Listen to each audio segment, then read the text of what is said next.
Itt vagyunk most is, köszöntöm mindazokat, akik velünk tartanak. Gyorsan letudom a kötelező köröket, hogy aztán mielőbb beharangozott témánkra térjek. Szorgalmazom, illetve kérem, hogy iratkozzanak fel azok is, akik noha rendszeresen nézik podcastjainket, például a YouTube-on, de idáig elfelejtettek feliratkozni a képernyő alatt jobbra található piros feliratkozás gomb megnyomásával. Ez önöknek semmiség, nekünk igen sokat jelent, mint ahogy igen sokat jelent az is, ha elismerik munkánkat, vagy a patreon.com oldalon, ahol támogatóink közé feliratkozhatnak, vagy ha a YouTube-on bármelyik műsorunk képernyője alatt jobbra található köszönet gombot megnyomják, és ezzel kifejezik elismerésüket.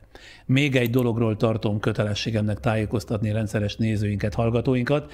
Néhány hónapja itt beharangoztam, hogy szeptember végén készülünk a podcastünk színpadi változatára, jelentkeztek is erre több ezren.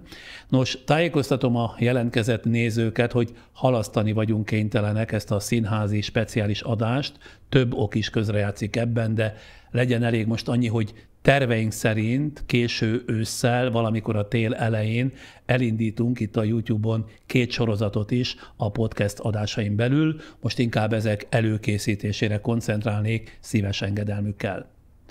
Ez a mostani podcast is 2 részes lesz, előbb jön a nagy interjú, majd ismét jelentkezünk a fenntartható fejlődés egyében készülő Zöld és Zöld című sorozatunk újabb epizódjával. Benne egy újabb nagyszerű kezdeményezést látnak, hallanak, amellyel civilek, ezúttal fiatalok bizonyítják, hogy komolyan veszik a föld megmentését. De ez még odébb van, előbb jöjjön a mai téma. Egy magyar átlag család még ebbe a rezsicsökkentett időszakban is a saját költségvetésének 16-18%-át rezsére fizeti.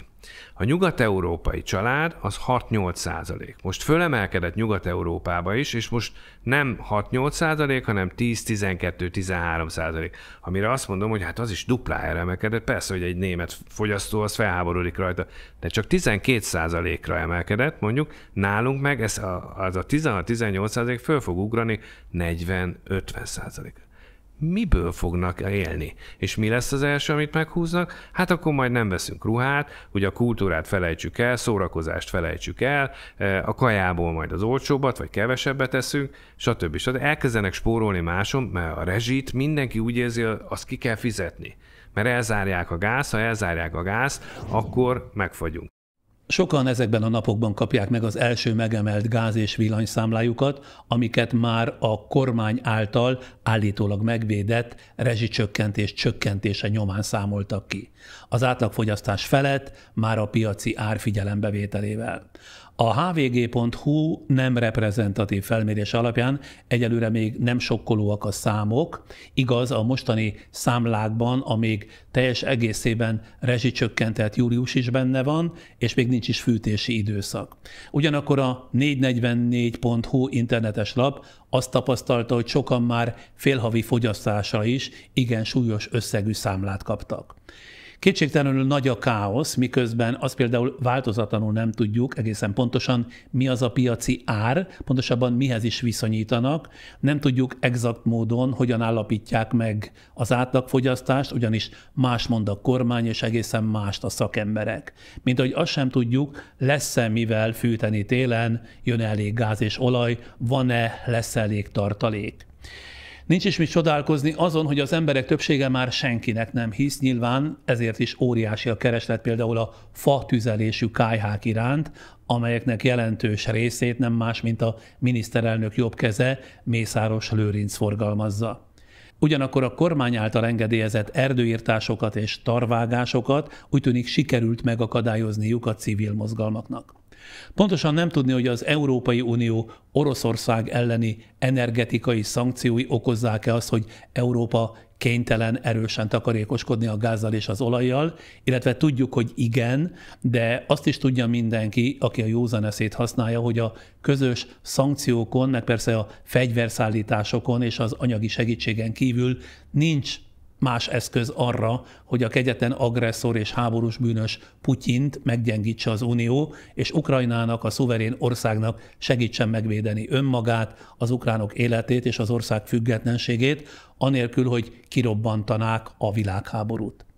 Nem tudjuk, miért akadályozta meg ismét Orbán Viktor a közös uniós energetikai szankciókat, miközben minden kivételezést megkapott az EU-tól, amit igényelt. Nem tudjuk, mennyiben felel meg a tényeknek, amit a magyar kormányfő állított, hogy tudniillik ő kedvezményes áron kapja a gáz Putyintól, és azt se tudjuk, miért megy Lavrov orosz külügyminiszterhez Szijjártó magyar külügyminiszter gázt vásárolni, milyen árat kínál érte, ha egyszer nagyon kivételes elbánásban az orosz elnök nemigen részesíti a baráti magyar gázellátást. Ami azonban a lényeget illeti, összességében 2022. szeptemberében nemigen tudja az ország, hogy mire készüljön, a háztartásokban mennyi pénz marad élelemre, miután kifizették a rezsit, és nem tudható, milyen lesz a tél, lesz-e lámpafény és meleg szoba. Holoda Attila energiapiaci szakértőt, végzettsége szerint bányamérnököt, ezúttal nem különféle tévés és rádiós műsorokban láthatják és hallhatják, mint akár hetente többször is, és nem is a nagy portálokon olvashatják, mint olyan gyakran, hanem ebben a podcastben ő lesz a főszereplő. Feltett szándékom volt, hogy fő témák mellett, amikor már személyes hangnemre váltunk, majd megkérdezem tőle, mi az oka az állandó nyilvánosság keresésének, míg nem aztán elolvastam az önéletrajzát, amelyben konkrétan is bevallja, hogy az a hobbija, hogy a laikusok számára is érthető nyelven magyarázza el a sokszor misztikusnak és érthetetlennek tűnő energetikai folyamatokat. Tanúsítom, nagyon sok megszólalását hallottam, olvastam, hogy tényleg kivételesen érthetően magyaráz. Ma tehát az energetikáról és az előttünk álló tél villany- és gáz ellátásának kilátásairól beszélgetek Holoda Attila energiapiaci szakértővel.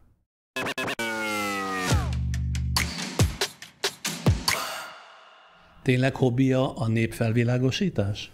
Igen, azt hiszem, hogy ez egy ilyen elhatározás volt valamikor, hogy én szeretek úgy oktatni fiatalokat is, fiatal mérnökökkel kezdtem én ezt, és aztán azt láttam, hogy nagyon sok olyan butuska kérdés van például az interneten, és akkor onnan indult ez a dolog, hogy megpróbálom elmagyarázni úgy, hogy hát, ha megértik. És azzal is beéri, hogy tévé és rádiós műsorokban csak éppen 1-2 perc jut önnek, és abba is bele tudja szuszakolni a mindenkor közérthető mondani valóját? Igyekszem, bár ez nem egy kis kihívás, főleg akkor, amikor az ember beszél vagy 5 percig, és aztán vége lesz 2-3 másodpercbe vágva, de azért megpróbálom. Na és mi van akkor, amikor mondjuk ön mond egy véleményt, majd jön a többnyire ellenkező, előjelű vagy más érdekű politika, és akkor tulajdonképpen csak egy a sorban, és a szegény néző, aki laikus, nem tudja, hogy kinek higgyen. Az nem bosszantja? Az nem bosszant, mert szerintem a nézők mindig érzik az elbeszélőnek a hangsúlyából, abból, hogy mennyire magabiztos abban, amit mond, bár a politikusok tényleg mindig magabiztosak még a hülyeségeikbe is, de alapvetően igyekszem ezt úgy elmondani, hogy érezzék, hogy mögötte tudás van, és pontosan tudom, hogy mi van mögötte. Na, akkor mindjárt belevágunk az ön esetében is, rövid életrajzi ismertetővel kezdem, aztán jönnek már a témánkba vágó részletek. Holoda Attila 1964-ben született Hajdúszoboszlón, 58 éves, apja a vendéglátóiparban és a polgári védelemnél dolgozott, anyja általános iskolai pedagógus volt. Egy nővére van, aki szintén általános iskolai tanár. 1989-ben a moszkvai Gubkin kőolaj- és földgázipari egyetemen szerzett bányamérnöki, olajmérnöki diplomát jeles eredménnyel. 2000-ben pénzügyszakos menedzseri, majd MBA diplomát szerzett a Közgazdaságtudományi Egyetemen, 2011-ben PhD-zett. 1989-ben a Nagyalföldi kőolaj- és földgáztermelő vállalatnál, ez a MOL egyik jogelőd vállalata volt, helyezkedett el, ahol többek közt a hajdúszoboszlói földgáztárolót, valamint a hajdúszoboszlói, kabai és ebesi területek kőolaj- és földgáztermelését irányította. 1993 és 95 között Kazahsztánban dolgozott az Emba Vegyoil kazah-magyar vállalat vezérigazgató helyetteseként, a MOL kazahsztáni képviselőjeként. Ezt követően különféle vezetői beosztásokban tevékenykedett a MOL-nál, előbb a hazai termelés igazgatójaként, majd a hazai és közép-európai, később az eurázsiai kutatástermelés ügyvezető igazgatójaként. Vezetése alatt 2002-től kezdődően a MOL termelési szervezete, az európai Upstream Igen. rangsor élére került, a hatékonyság és a legalacsonyabb kitermelési fajlagos költség tekintetében.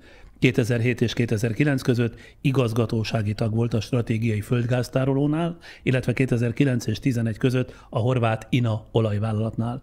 Oroszul és angolul felsőfokon beszél, ezeken a nyelveken tart előadásokat többek között a Miskolci Egyetem különböző kurzusain. A Miskolci Egyetem címzetes egyetemi docense. 2005 óta tagja az Olajmérnökök Nemzetközi Egyesületének is, ahol munkáját 2020-ban kitüntetéssel ismerték el. 2009 és 2012 között a Magyar Bányászati Szövetség elnökeként irányította a hazai bányászati tevékenységet folytató munkáltatók szakmai érdekképviseletét, 2017-ben a Magyar Bányászatért emlékére, 2012-ben a Szent Borbála állami kitüntetésekben részesült. 2012-ben kinevezték a Nemzeti Fejlesztési Minisztérium energetikáért felelős helyettes államtitkárának, azonban erről a pozíciójáról mindössze 3,5 hónap után a direkt politikai befolyás elfogadhatatlansága miatt lemondott. 2013-ban létrehozta a saját kőolaj, földgáz és geotermikus bányászati operációs és tanácsadó cégét, az Aurora Energy-t. Igen. Jelenleg is ennek ügyvezetőjeként dolgozik. 2014 és 2019 között szülővárosában Hajdúszoboszlón volt önkormányzati képviselő és alpolgármester, egy civil egyesület delegáltjaként. 1986 óta házasságban él pedagógus feleségével, akivel középiskolai osztálytársak voltak. 32 éves fia, ugyancsak olajmérnök, 26 éves kisebbik fia, olimpikon, világbajnoki bronzérmes válogatott úszó, világjátékok győztese és világbajnok úszonyos úszó, aki az Egyesült Államokban szerzett 2 közgazdasági diplomát. Holoda Attila úgy határozza meg saját hobbiát, hogy laikusok számára is érthető nyelven magyarázza el a sokszor misztikusnak és érthetetlennek tűnő energetikai folyamatokat és történéseket. A teljességre törekedve, de számos részletet persze kihagyva ebből az életrajzból, azért aláírja nagyjából, helyes volt az összefoglaló? Igen, abszolút helyes volt az összefoglaló. Jó van, akkor mindjárt elkezdünk beszélgetni, 5 másodpercre kérem még az ön, meg a nézőink, hallgatóink türelmét, addig szót kap, támogatónk. Szalon Budapest lakástrend kiállítás. Szeptember 23-ától 25-éig. És akkor elkezdjük Holoda Attila energetikai szakértővel. Ön mit mond összefoglalóan? Erre csak egy rövid választ kérek. Lesz-e télen fény és gáz, világítás és meleg a magyar otthonokban, illetve az irodákban? Most azt tudom mondani, hogy igen, lesz mindenképpen. Kérdés, hogy meg tudjuk-e fizetni. Akkor kezdjük a rezsicsökkentéssel, már csak azért is, mert sokszor elmondták, többek között ön is, de a teljesség kedvéért azért most is mondja el, kérem, hogy miért volt ön szerint nagy átverés a rezsicsökkentés, miközben nem látszott átverésnek, hiszen ott volt a számlánkon, hogy adott hónapban mennyi pénzt spórolunk meg, köszönhetően az emberekre érzékeny, kitűnő kormányunknak. Hát tulajdonképpen azért volt ez, mert 2012 végi árhoz viszonyítják mindig ezt a szép feliratot, de 2013-ban már látszott, hogy egy viszonylagos gázbőség éri el Európát, tehát árcsökkenés fog bekövetkezni, ami be is következett. Nem feltételezte senki, hogy ennyire nagy lesz, de azt már akkor pontosan tudták Orbánék is, hogy ezzel ők jól fognak járni, és közben az embereknek el tudják mondani, hogy mi 3 ütemben csökkentettünk 25%-ot. Igen, ám csak sokkal nagyobb lett a csökkenés az európai gázpiac árakon, és nagyjából olyan 45-50%-ot csökkent, miközben mi kaptunk 25-öt. Tehát itt már eleve, amikor erről beszéltünk, akkor ez viszonylag hamar látszott, már 2014 végétől kezdődően már jóval alatta volt az európai gázár annak, mint amit mi rezsicsökkentésként megkaptunk. Azt nehéz megmagyarázni az embereknek, és én erre az aspektusra is gondoltam, hogy miközben a többség csak pár ezer forintot spórolt havonta a fűtéssel, a tehetősebbek, akikkel ugyanígy rezsicsökkentett energiárat fizettettek, havonta 10 000-eket, adott esetben 100 000-eket is megspóroltak jókora ingatlanjaik fűtésén, és világításán, mert rájuk is vonatkozott ugyanaz a rezsicsökkentés. Tehát azt akarom mondani, hogy nem volt épeszű döntés a kormány részéről, hogy mindenkire differenciálatlanul érvényesítették a rezsicsökkentést, nem? Ugye a kormány már az elejétől mondta, hogy Brüsszel támadja a rezsicsökkentést, és meg kell védenünk. Brüsszel sosem azt támadta, hogy belenyúl a kormány a lakossági fogyasztói árba, hiszen minden országba belenyúlnak, vagy legalábbis próbálnak segíteni a lakosságnak, de azt mondták, hogy olyan nincs, hogy egy országban mindenki csóró. mint ahogy nincs is. Tehát olyan nincs, hogy mindig mindenki egyformán rászorul. És ugye az Európai Unió ezt úgy fogalmazta meg a saját energetikai programjába, hogy az a feladatunk, hogy mindenki számára egyenlően elérhető, egyenlően hozzáférhető, stabil, megbízható, megszakításmentes energiát juttassunk hozzá, ami ráadásul megfizethető. És nem azt mondja ki az Európai Unió közösen elfogadott energetikai programja, hogy mindenkinek egyforma áron adjuk oda, mert nem. Egyébként, hogy utalt is rá, Európa legtöbb országában kapott a lakosság ugye kompenzációt, vagy árengedményt a gáz vagy az elektromos áramárából, illetve a többi országban is valamilyen más intézkedésekkel enyhítették, illetve enyhítik a lakosságra nehezedő árnyomást, de nem egységesen. Akár a szomszéd országokban is a családok kaptak támogatást. Azt mondták, hogy egy átlagos családnak ennyivel nőtt mondjuk a rezsiköltsége, akkor én adok neked ennyi pénzt, alapból állampolgári jogon jár, nem sújtom vele a szolgáltatót, mert nem neki kell lenyelni ezt a veszteséget, én odaadom az állami büdzséből, plusz még gyerekenként adok rá pénzt, illetve a másik, ami lehetőség, ugye mindenkinek kézenfekvő szokott lenni, a magyarországi áfa 27%-a világbajnok. Minden ország azzal kezdte, hogy akkor megnézte, hogy ezt az áfatartalmat hogy tudom csökkenteni. A lengyelek aztán nem is szórakoztak sokáig, levitték nullára. Azt mondták, erre az átmeneti időszakra legalábbis megnézzük, nulla áfával fogjuk ezt. Tehát most azt látjuk, hogy miközben nő az energia ára, most ugye már megkaptuk ezt az új lakossági piaci árnak titulált, nem tudom micsodát, de arra azért rajta van a 27%-os áfa. Tehát minden egyes inflációs árnövekedése az állam tulajdonképpen jól jár.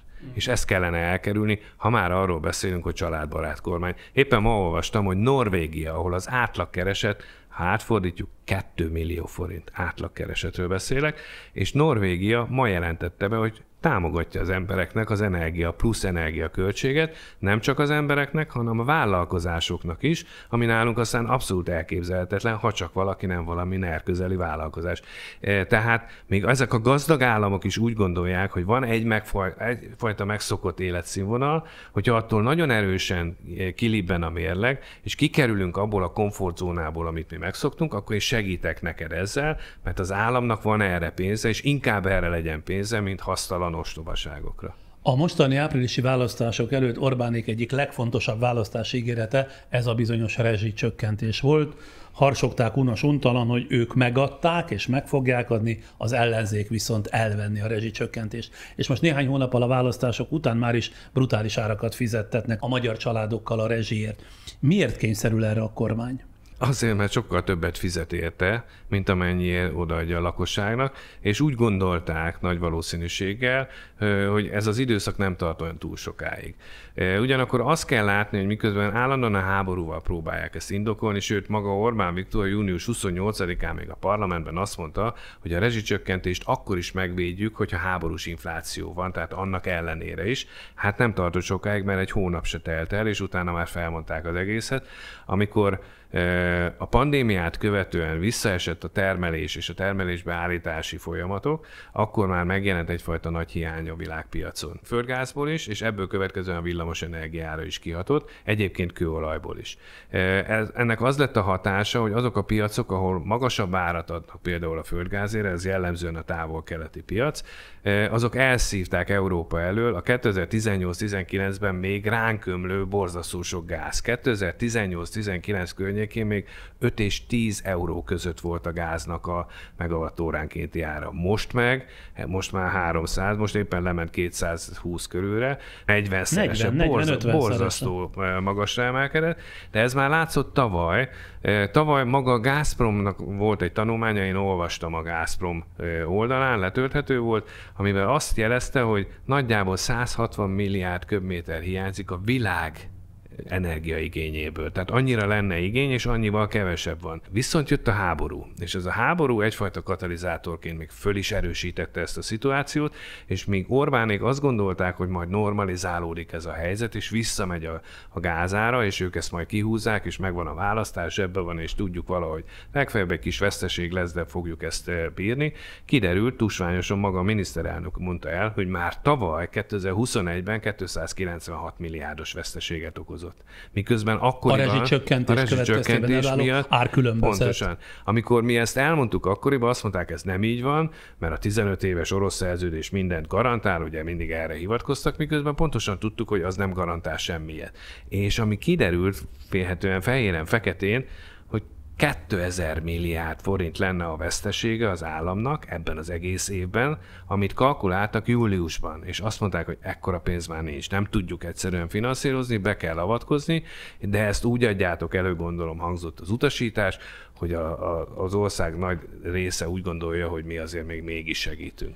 Na most ön már a választás után néhány nappal, hogy visszakerestem, azt mondta, hogy nem tartható sokáig az árbefagyasztás, mielőbb szükség lesz emelésre, bár kevéssé valószínű, hogy az drasztikus legyen. Most hogy látja, ez nem drasztikus, vagy épp ellenkezőleg már szükségtelenül drasztikus? Ez már szükségtelenül drasztikus.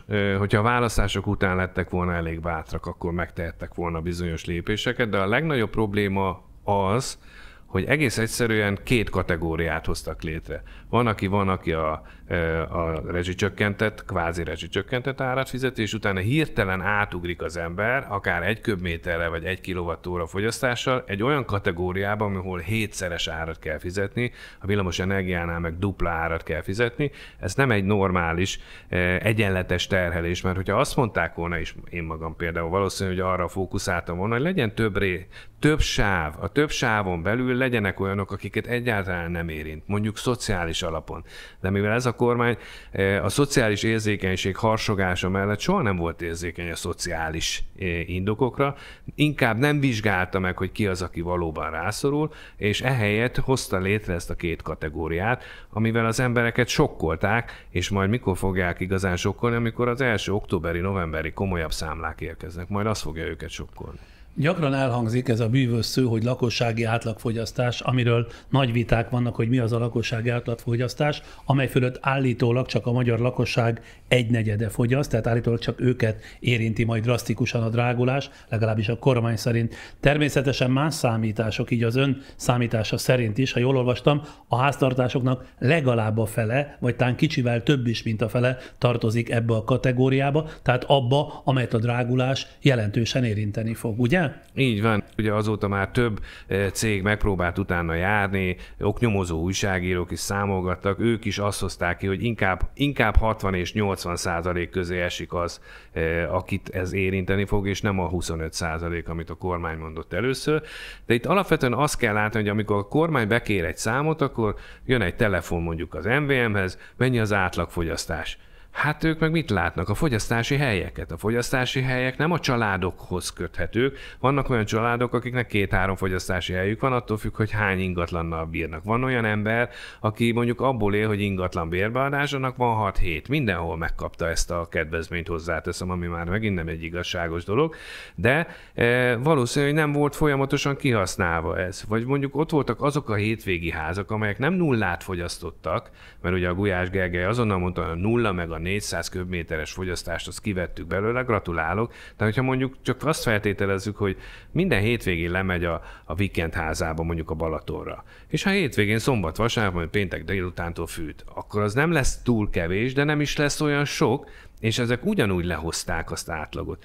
A másik, ami probléma, azt nem vizsgálták, hogy ki mire használja a gázt. Vannak olyan régi lakótelepek, elsősorban még a szocializmus alatt épült lakótelepek, ahol távhő adja a meleget, viszont a rezsó az gázzal működik. Vannak olyanok, akik meg villannyal csinálnak meg mindent, mert ugye aki mindent átállított villanyra, mondjuk olyan hűtő-fűtő klímával fűt, vagy éppen infrapanelekkel, vagy bárhogy, de csak villanyt használ. Villannyal világít, villannyal főz, villanyból csinálja a meleg vizet a fürdéshez, a mosakodáshoz, akkor innentől kezdve ő nem sokat ér az 1729 köbméter gáza, mert nem fogyaszt egy fillért sem. De az átlagokba jobbra-balra ez is beleszámít. Tehát alapvetően hibás az átlagszámítás, amiről nem a műszaki szakemberek tehetnek, hanem az, aki kiad nekik valamit, hogy mondj nekem egy számot, és nem mondja el hozzá a kritériumot. És akkor ön meg tudja azt magyarázni, hogy mit jelent ez a lakossági piaci ár, amelyet most, ahogy mondta, az átlagfogyasztás fölött a 2-szeresére dráguló áramért, meg a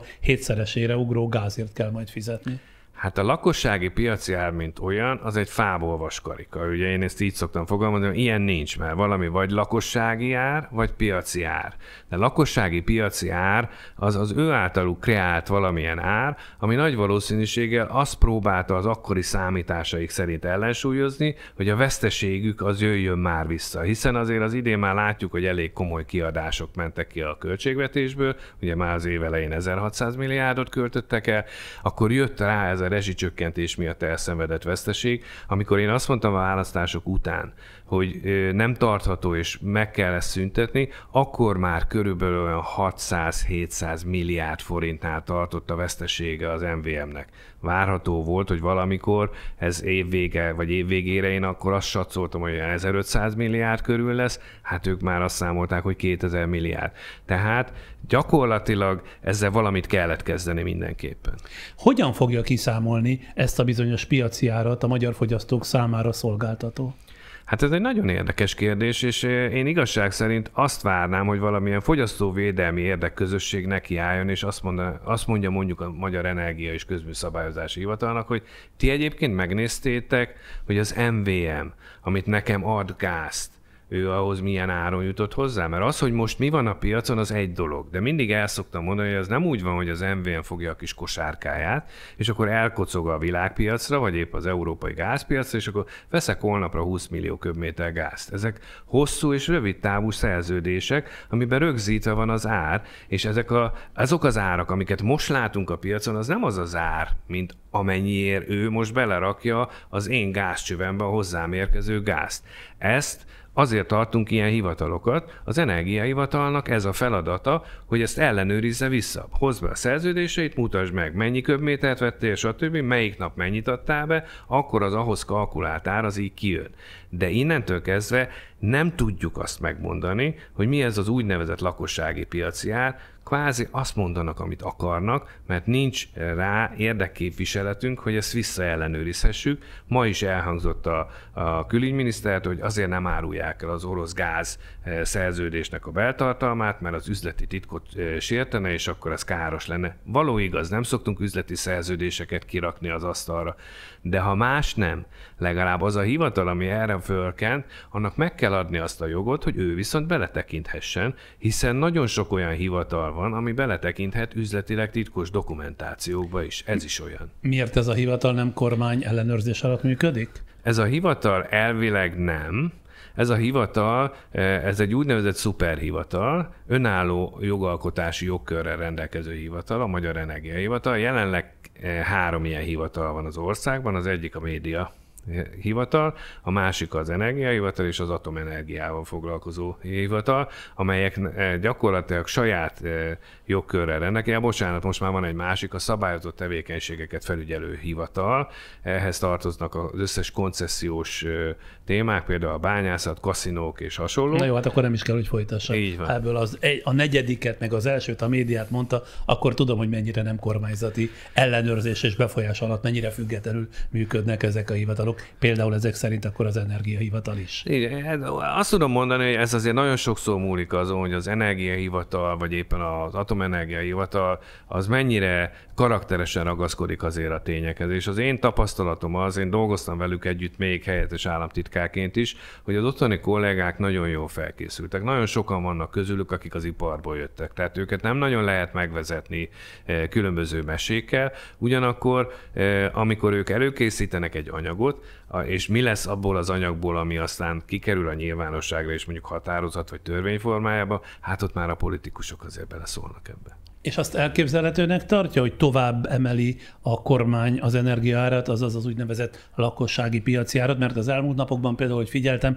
a villamos energiaára egyszer csak megugrott, bár lehet, hogy csak átmeneti jelleggel, aztán éppen a napokban a gázára elkezdett valamennyire süllyedni, tehát ha ezekhez igazodik, bárha beszerezte, azt mondja, a beszerzés mindenkori ára a mérvadó. Szóval mi lesz? Ragaszkodik majd ezekhez az árakhoz, vagy tovább emeli a kormány? Hogyha a piacon van egy áremelkedési trend, akkor a hosszú és rövid távú szerződéseknél szintén emelkedni fog az ár, csak nem olyan drasztikusan és nem olyan nagy ugrásokkal. Most viszont azt látjuk, hogy emelkedés van. Márpedig, ha emelkedő a tendencia, a gáz és a villanyárára vonatkozóan, vonatkozóan, akkor a kormánynak megint hozzá kell nyúlni. Ugye az oroszok fenyegetnek minket még nagyobb áremeléssel, aminek megpróbál féket vagy gátat vetni a G7 is, meg az Európai Uniós vezetők is. Én szerintem sikerrel. Kérdés, hogy mondjuk ez a gátvetés, ez meddig fog tartani. De akkor ez azt jelenti, hogy lehet, hogy a villamos energiára nem kétszeresre, hanem háromszorosára nő, vagy a gázára nem hétszeresére, hanem még magasabbra? Könnyen elképzelhető, igen, sajnos.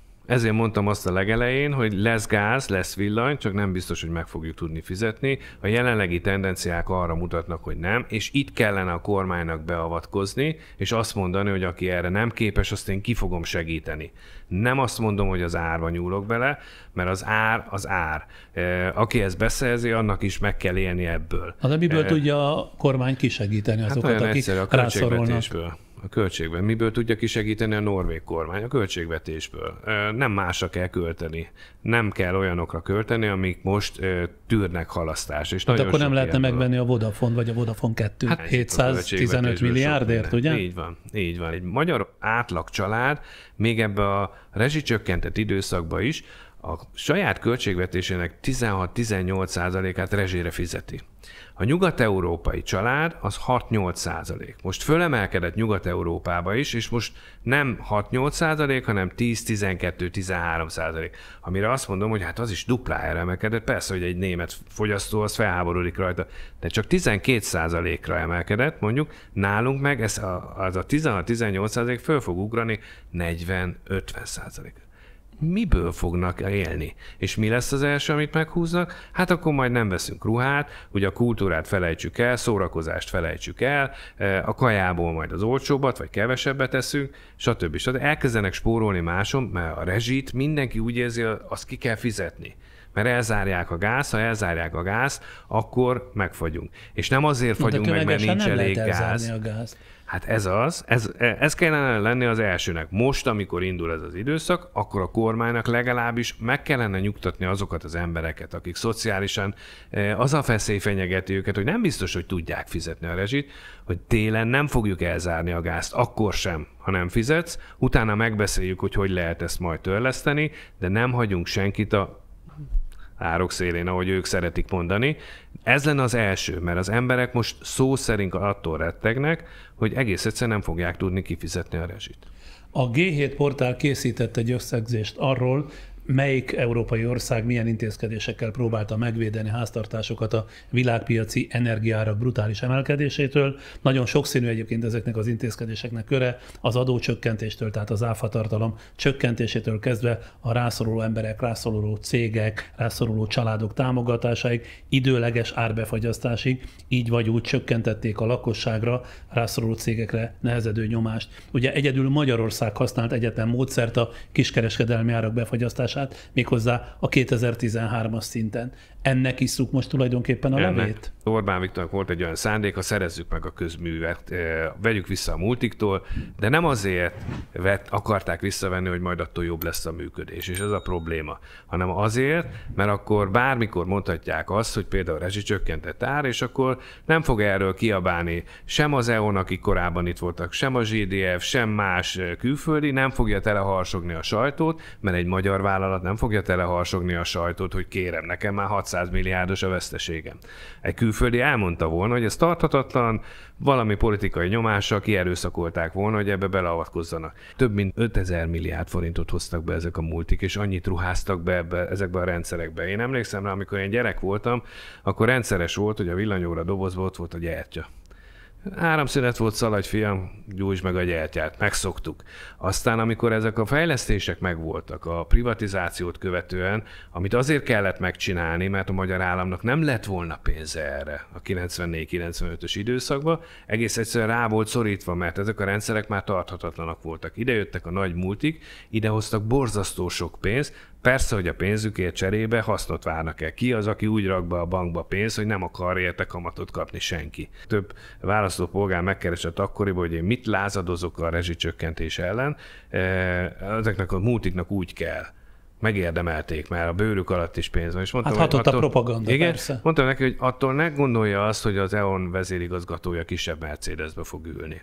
Viszont egy valamit gondolhat, hogy azok a KFT-k, amelyek itt Magyarországon dolgoztak, az EON-nak például karbantartó KFT-k, az EON azt mondta, hogy jó, meg az összes többi vállalat, jó, akkor kevesebbet fogok karbantartani. Kevesebbet fogok karbantartani, a karbantartó cég fog tönkre menni. Nem az EON. Ők megtalálják a saját számításukat. Innentől kezdve mondta Mari néni nekem, hogy na de hát maga mindig támadja ezt a rezsicsökkentést, pedig az milyen jó, ha magának nem kell adja ide nekem, és utána a másik szavában meg elmesélte, hogy ez a szegény kis unokájával hogy kitolt ez a csúnya EON, mert bezárt a KFT, mert nem adott nekik munkát. És akkor mondtam neki, hogy tetszik tudni, ez a kettő, ez szorosan összefügg. Arról mit gondol, hogy képzett, gyakorolt szakemberekkel végig lett gondolva átolt szettig ez a dolog? Tehát nem csak hogy a rezsicsökkentés, hanem a rezsicsökkentés eltörlés, vagy hogy mondják ezt divatosan, a rezsicsökkentés csökkentése. Hát nagyon nem, és ez meg is látszik. Tehát pontosan abból látszik, hogy mindig hozzá kell nyúlni, és mindig kiáll megint egy újabb kormányinfóra a Gulyás miniszter, és mond megint valamit, amiben aztán belebonyolódik, mert maga se érti, hogy mit mond. Amikor a Megazsúlra azt mondja, hogy az fűtőérték, a Megazsúl az nem fűtőérték, az egy hőmennyiség, vagy energiamennyiség. A fűtőérték Megazsúl per köbméter. Amikor meg még bejön a kilovattóra, és akkor meg már pláne megzavartunk mindenkit, főleg a minisztereket, ahelyett, hogy a hóna alá kapott volna mondjuk egy közepesen tehetséges gázmérnököt, aki sokkal érthetőbben elmagyarázta volna, hogy ez mit jelent emberek például, amikor bele kellett nyúlni. Na de mondja meg, ha már itt egy pillanatra megállunk, vagy megállhatunk, hogy ezt hogy nem alkalmazzák? Tehát persze, azt nem várom, hogy egy miniszter mindenhez értsen. Tehát szakértők tömege állhat rendelkezésre, vagy akár meg tudják fizetni, mint hogy hozzájuk közel álló szakértőket meg is fizetik. Akkor egy ilyen súlyos kérdésben miért nem alkalmaznak egy magafajta képzett, nagy tudású szakembert? A szakemberek ugyanis hajlamosak nem figyelembe venni bizonyos politikai szempontokat, nem azokat a szavakat használják, még itt a végén kimondják az őszintét, és abból csak a probléma van. Szerintem, hogyha az Orbán kormányon múlna, akkor már szépen elkezdte volna a fizika törvényeit is átírni. Mi az, hogy a Newton kitalált ilyen dolgokat? Menjen a francba, majd én megmondom, hogy mennyi 2x2, nem? Nagyon sok volt kollégám vagy kollégám van, akik persze pontosan tudják, hogy ez egy nagy ostobaság, amit mondanak, de ők nem fogják elmondani már csak lojalitásból sem, nem pirítanak rá. Ugyanakkor, amikor én elmondom, akkor mindegyik azt mondja, hogy de jó, hogy elmondtad, mert ezt a sületlenséget, amit összehordanak. Van ilyen kapcsolat önök között, és azért titkos csatornákon megerősítik az önvéleményét? Hát hogyne, természetesen. Sőt, van olyan, amikor szólnak nekem valamilyen témával kapcsolatban, hogy figyelj, mondunk egy kis információt, te mondd már el, mert te elmondhatod, mi nem mondhatjuk el. És az már világos, ugye, hogy a rezsicsökkentés most látványosan megbukott Magyarországon, de vajon a benzinár sapka mikor bukik meg? Mert már Nagy Márton gazdaságfejlesztésért felelős miniszter is úgy fogalmazott néhány napja, hogy nem fenntarthatók az ársapkák, márpedig a kormány ma legmeghatározóbb gazdasági szereplője ezt mondja, arra érdemes úgy tekinteni, hogy maga a kormányfő Orbán Viktor gondolja így, csak vele tesz próbát, és akkor rövidesen vége lesz ennek az ársapkának. Mikor bukik meg ön szerint az ársapka? Szerintem megbukott régen, amikor bevezették, mert ennek rövid távon még van is haszna meg értelme, akkor, amikor a választások előtt, február 15-én nem merték nem meghosszabbítani. Viszont arra rájöttek, hogy az úgy nem állapot, hogy vannak bizonyos országrészek, ahol főleg ezek a kis benzinkutak vannak, akik csődhelyzet vagy csődközeli helyzetbe kerültek emiatt, hogy nem kaptak semmiféle támogatást, hát adjunk nekik valamit. És akkor jött a bölcs ötlet, megint nem kérdezték meg a hozzáértőket, azt mondták, hogy te figyelj, segítek én rajtad, 480 forint lesz a nagy kerár is, meg a kis kerár is, az jó? És akkor mondták, hogy nem, mert én akkor miből fogom a benzinkutat kinyitni, világítani, fűteni, elindítani az összes szivattyút, és miből fizettem az embereket? Ja, mi erre nem is gondoltunk. Ez a döbbenetes, hogy ott ez elhangzott így, hogy hát mi erre nem is gondoltunk, hogy ilyen költségek is vannak. Már ott megbukott, amikor ezzel nem tudtak mit kezdeni. Utána jött a másik, amikor rájöttek arra, hogy a nagy kereskedelmi árat is 4,80-ba maximalizálják, akkor ide nem fog behozni senki külföldről üzemanyagot, mint ahogy hoztak be korábban nagyjából a 20-25-28%-át külföldi nagykereskedők hozták be. Ők látták el ezeket a benzinkutakat. Ez azt jelenti, hogy hiányzik ez a mennyiség az ország ellátásából. Jött a MOL, megkapta valószínűleg a feladatot, ugye el tudjátok látni természetesen. Mit tudott volna mondani szegény? Persze, azt mondta, hogy el tudja látni. Az elején voltak ugye a logisztikai problémák, erre rá lehetett fogni. Idézőjelben. Igen, idézőjelben. Aztán ez már egyre égetőbb volt. Mert azért azt is látni kell, hogy a MOL például, mint teljesen normális közép-európai vállalat, ő nem csak Magyarországra szolgáltat üzemanyagot. Hát a MOL-nak vannak benzinkút hálózatai, Szlovákia, Szlovénia, Ausztria, Horvátország, stb. Ezeket is el kell látni. És ott nincs ilyen ársapka. Tehát mi kapott nála is prioritást? Azt, ahol én el tudom veszteség nélkül adni a termékemet. Vagy legalábbis kisebb veszteségem, hogy a horvátoknál is van valamekkora kis ársapka, de azért sokkal moderáltabb. Tehát elindult ez a hiány. Utána azt mondták, hogy oké, most egyedül maradtam a piacon, de nekem le kéne állni a finomítóval, mondták ugyan április környékén, most nem lehet. Hát most választás, stb. Nem csinálunk ilyen. Jó, akkor nem állunk le, de le kell állni össze. Jó, le kell állni össze, majd össze leállsz, addig majd csinálunk valamit. És össze se csináltak semmit, egész egyszerűen ez olyan, mint a mocsár. Tehát, hogyha az ember belelép, akkor minél tovább tart benne, annál nehezebb kihúzni a lábát. És az ársapkára ezért szokták azt mondani a közgazdászok is, hogy rövid távon elfogadható, most például az Európai Unió nem véletlen kacérkodik ezzel, rövid távon piac befolyásolása, hogyha a piac nem képes önmagát szabályozni, elfogadható. De ez a hosszú táv, amikor folyamatosan csak hosszabbítgatom, és nem tudom, hogy már mi lesz a végén, az nem elfogadható, mert a piac egész egyszerűen nem éli túl. Tehát azért kezdte most már elmondani a Nagymáton is, aki még fél évvel ezelőtt azt mondta, hogy aki ezt az ársapkát támadja, az is hülye, mert ezzel így meg lehet csinálni, és így lehet működtetni a piacot. Mondja ezt közgazdászként, aki a Nemzeti Banknak alelnöke volt. Hát el tudom képzelni, hogy Nemzeti Bank alelnökként például hogyan minősített volna egy ilyen beavatkozást. Biztos azt mondta volna, hogy aki ezt kitalálta, az ostoba. Ott meg beül a miniszteri székbe, és azzal pontosan ellentétes dolgokat mond. Nem tartható fönn sokáig. Mit gondol, az ársapka bukása is olyan sajnálatosan látványos lesz, mint a rezsicsökkentés bukása? Talán annyiban nem, hogy most látják az emberek naponta, amikor mennek tankolni a benzinkútra, hogy ki van írva most a rendes ár. És tudja, hogyha én beviszem a forgalmimat, akkor 4,80-ért fogom kapni ezt. Tehát legalább a tudatilag eljutnak oda, hogy amúgy én ezért a betöltött benzin mennyiségem 40 000 forintot kéne, hogy fizessek. Nem fizetek ennyit, mert 4,80, nagyon örülök neki, de előbb-utóbb ez rám fog szakadni, mert már az autósok is érzik, hogy éppen a korlátozások miatt, amikor elmegy egy kiskútra, és közlik vele, hogy 5 liter tudok adni, vagy 2. 2 liter, mit érek vele? El tudsz vele menni a következő MOL benzinkútig. Mert ennyi van. És milyen lesz ez az ársapka látványos bukása ön szerint? Tehát én azt gondolom, hogy a látványosság abban lesz, hogy ki fognak ürülni az utcák, az emberek kevesebbet fognak autózni. Azért lesz látványos, mert most az a látványos például egy budapesti közlekedésben, hogyha reggel megy az ember munkába, akkor azt látja, hogy minden autóban egy ember ül. És az lesz a látványos, hogy kevesebb autó, és én azt gyanítom, hogy többen fognak össze majd, hogy a munkába együtt menjenek, mert úgy tudnak belőle kijönni. És akkor most nézzük kérem szépen a világpiaci energiárakat, amelyek nem csak a háború, meg a háborús szankciók következtében kezdtek el növekedni, ahogy ezt a propaganda szajkózza, hanem már jóval korábban. Ugyancsak az önnyilatkozataiból tudom, hogy politikai játszma folyik, az oroszok már tavaly ősz óta visszafogják az Európába irányuló olaj- és gázszállításokat, amivel jócskán felverték az árakat, kevesebbet szállítanak, de drágábban, nyilván, hogy a pénzüknél legyenek, és közben folyamatosan lebegtetik mai napig a gázcsapok elzárásának a rémét. Ez azt jelenti, hogy már akkor, tehát tavaly ősz óta készültek az oroszok Ukrajna elleni támadásukra? Szerintem 2014 óta.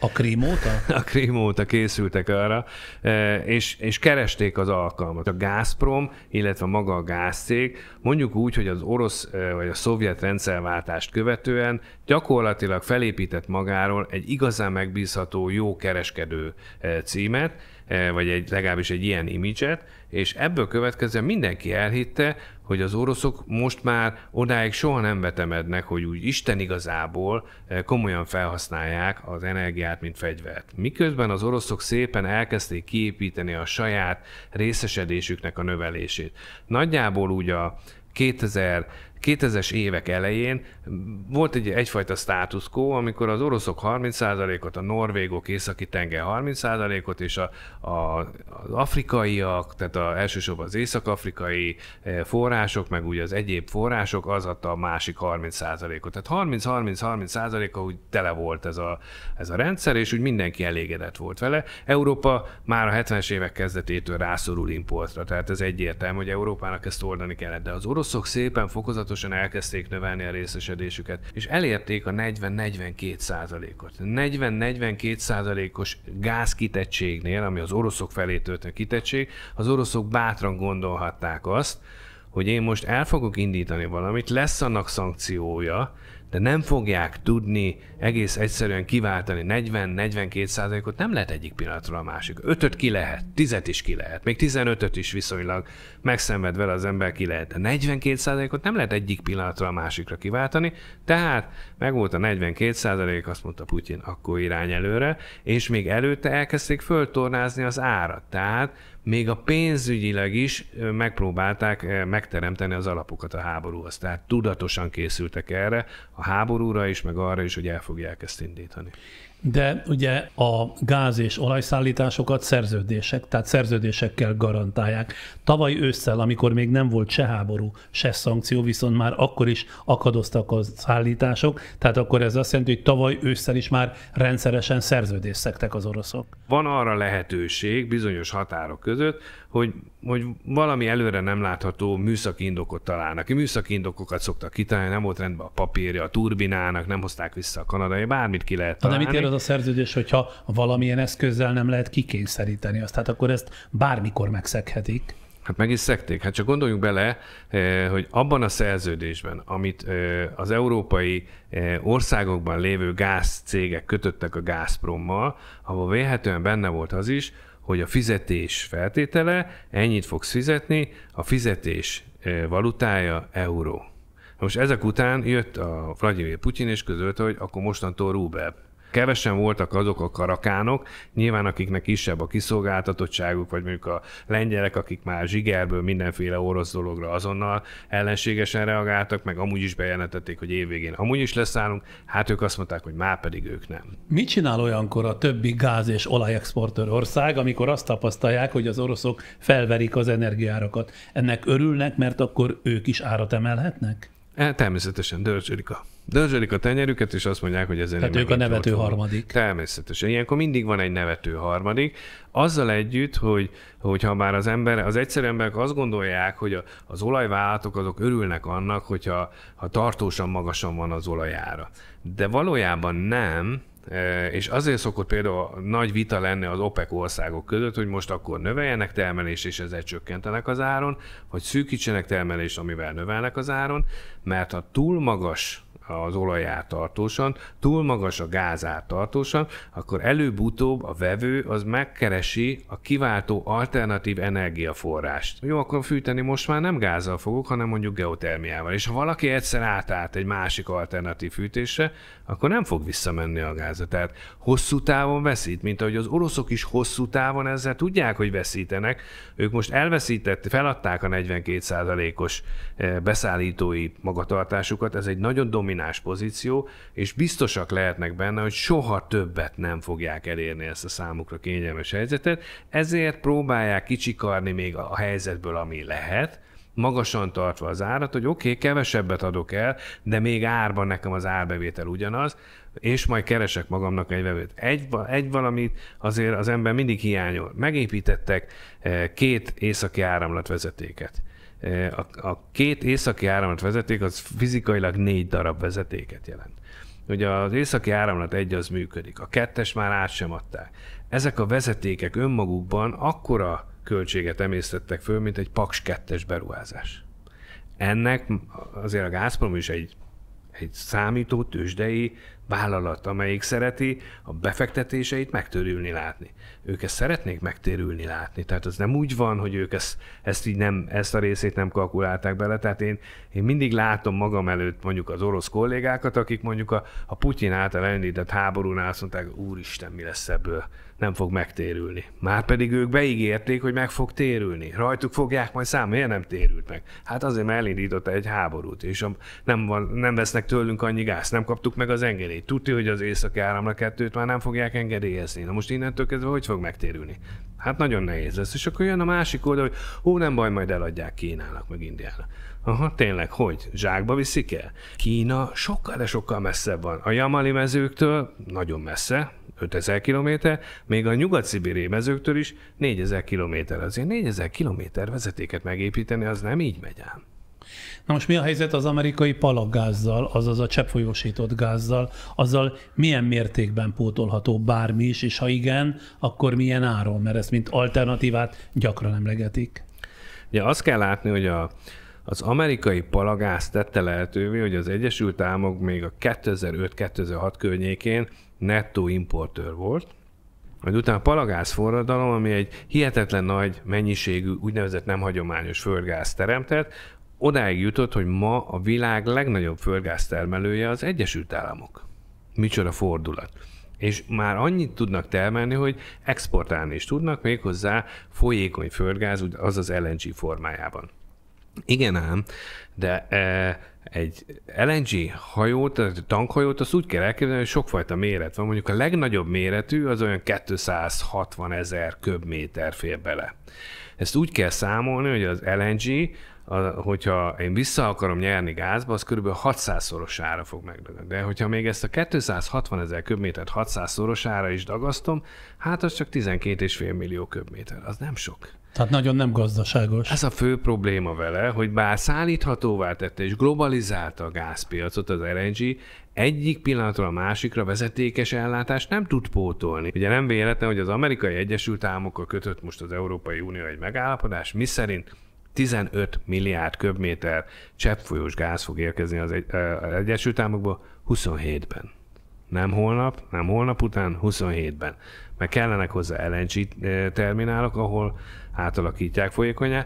Európában kellenek új LNG lefejtő terminálok, és kellenek még a hajók, és azért el lehet képzelni, hogy ezek a hajók majd, hogyha elkezdenek kolbászolni a tengeren, az mi környezetszennyezést okoznak, még akkor is, hogyha egyébként azt tudni kell, hogy ezek a hajók, mert ebből is szoktak ugye főleg a zöldek írni, hogy mennyi dízelolajat fognak elpüfögtetni, az LNG hajóknak az a sajátossága, hogy ők az LNG-ből azzal hajtják meg magukat. Hajtóerőt. De akkor ez semmi más, mint rossz indulatú mendemonda, hogy ez az egész voltaképpen Amerika malmára, meg az amerikai palagáz malmára hajtja a vizet? Nyilván mindenki szeret magának valamilyen piacot találni, azért 15 milliárd köbméternyi LNG azért ez a jó bevételt jelent az amerikai gáztermelőknek, és nyilván az amerikai kormány fog ezért lobbizni.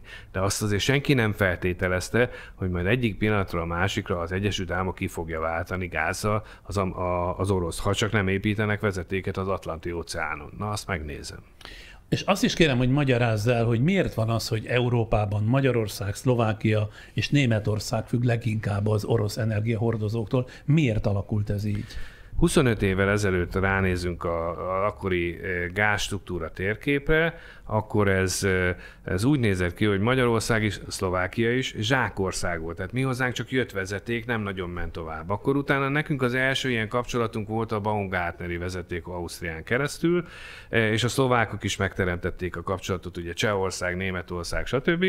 De alapvetően megvolt az, hogy az oroszok stabil jó beszállítók, stabil jó minőséggel szállítottak, viszonylag nagy az átmérője a csőnek, és ennél olcsóbban nem lehet gáz teremteni. Ugyanakkor mind a két ország látta, Magyarország is, hiszen a 2011-es stratégiánkban az volt benne, ez volt a jelmondata a stratégiának, az már Orbán kormányról beszélek, függetlenedés az energiafüggőségtől. Ez nem azt jelentette, hogy most akkor hirtelen ki fogjuk váltani, és saját gáz fogunk találni, mert ezt mindenki tisztában van vele, palagáz ide-oda, nem hagyományos gáz ide vagy oda, egyik pillanatról a másikra ezt nem fogjuk tudni megoldani. De az már a függetlenedésünk irányába megy, hogyha nem egy beszállítótól függünk, hanem soktól. Hogy más nem mondjak, a villamos energia esetében is a magyar import az nagyjából 28-30% évente.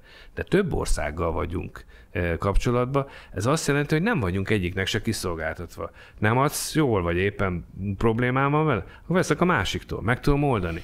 De a földgáz esetében is ez volt az irány, és akkor elindítottunk már 2008-9 környékén elindítottak olyan projekteket, amivel összekötöttük Horvátországgal, Romániával, utána meglett a szlovák kapcsolat. Gyakorlatilag Magyarország összekötötte vezetékkel magát az összes szomszédos országgal. Hozzáteszem, nagyon sok pénzt kaptunk erre az Európai Uniótól. Vannak az úgynevezett Project of Common Interest, ez a közös érdekeltségű projektek forrása.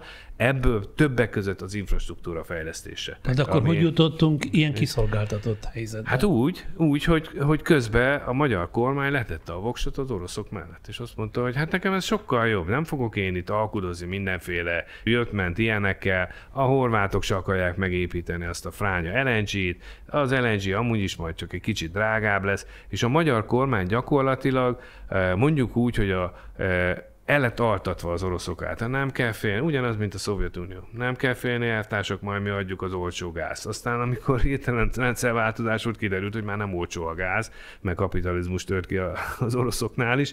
De ugyanez volt a szitu. Majd mi adunk nektek gázt, nem kell nektek sehova sem menni, és ráadásul akkor még majd okosba ezt is megoldjuk, meg azt is, meg még a paksot is megoldjuk, meg még a repteret is megoldjuk. Sok olyan üzlet van, amivel összekapcsolva egész egyszerűen ez a kiszolgáltatottságunk nő. Na most az orosz gazdaságot egy kicsit elemezve, azt olvastam, hogy az orosz gazdaság világgazdasági szempontból jelentéktelen, kivéve az olajat és a földgáz meg a nemesfém készleteket. Ahogy utána olvastam, 2019-ben Oroszország exportjának nem kevesebb, mint 60%-át az olaj és a gáz tette ki, illetve az energiaszektor adja az orosz GDP 25-30%-át, költségvetési bevételének pedig közel 40%-át. Vagyis láthatóan roppant nagy teher az orosz gazdaságnak, ha nem vásárolnak tőle energiahordozót. Ez valóban így van? Ez így van. Az oroszok más nem tudnak eladni. Mit tudnak még eladni? Jó, persze a kaviárnak is elég jó üzlete van, de azért nagyságrendileg nem ugyanaz. Tehát pontosan tudjuk, hogy az oroszok legnagyobb és mondjuk úgy, hogy piacképes terméke a nyersanyag. Energia, nyersanyag, és úgy általában a nyersanyag, arany, nemesfémek, vasérc és sok egyéb más, meg ezek a ritka fémek is, alapvetően ezt tudja eladni, a kevésbé feldolgozott, és mondjuk úgy, hogy nem túl sok hozzáadott értéket magában rejtő termékeknek az értékesítése. Na de akkor megint csak öntől tudom, hogy nem olyan egyszerű más piacokon eladni az olajat és a gázt. Nyilván el lehet adni, de mivel nincsen kiépült szállítási rendszer, hogy erre utalt is a korábbiakban, csak nagy költségek árán lehet az orosz gázt és olajat eladni. Tehát, hogy Orbán Viktort idézzem, mégsem akkor Európa lőtte tüdőn magát az energetikai szankciókkal, hanem Oroszország a háborúval és a gázszállítások drasztikus csökkentésével. Nem tudja máshol értékesíteni, vagy ha értékesíti is, akkor azt tapasztaljuk, most mondok egy nagyon érdekes dolgot, erről még nem sokat beszéltek, Kína most borzasztó nagy üzletet csinál abból, hogy az oroszoktól megveszi az LNG gázt, mert az oroszok azt az egyet el tudják vinni, ahhoz ugye nem kell vezeték.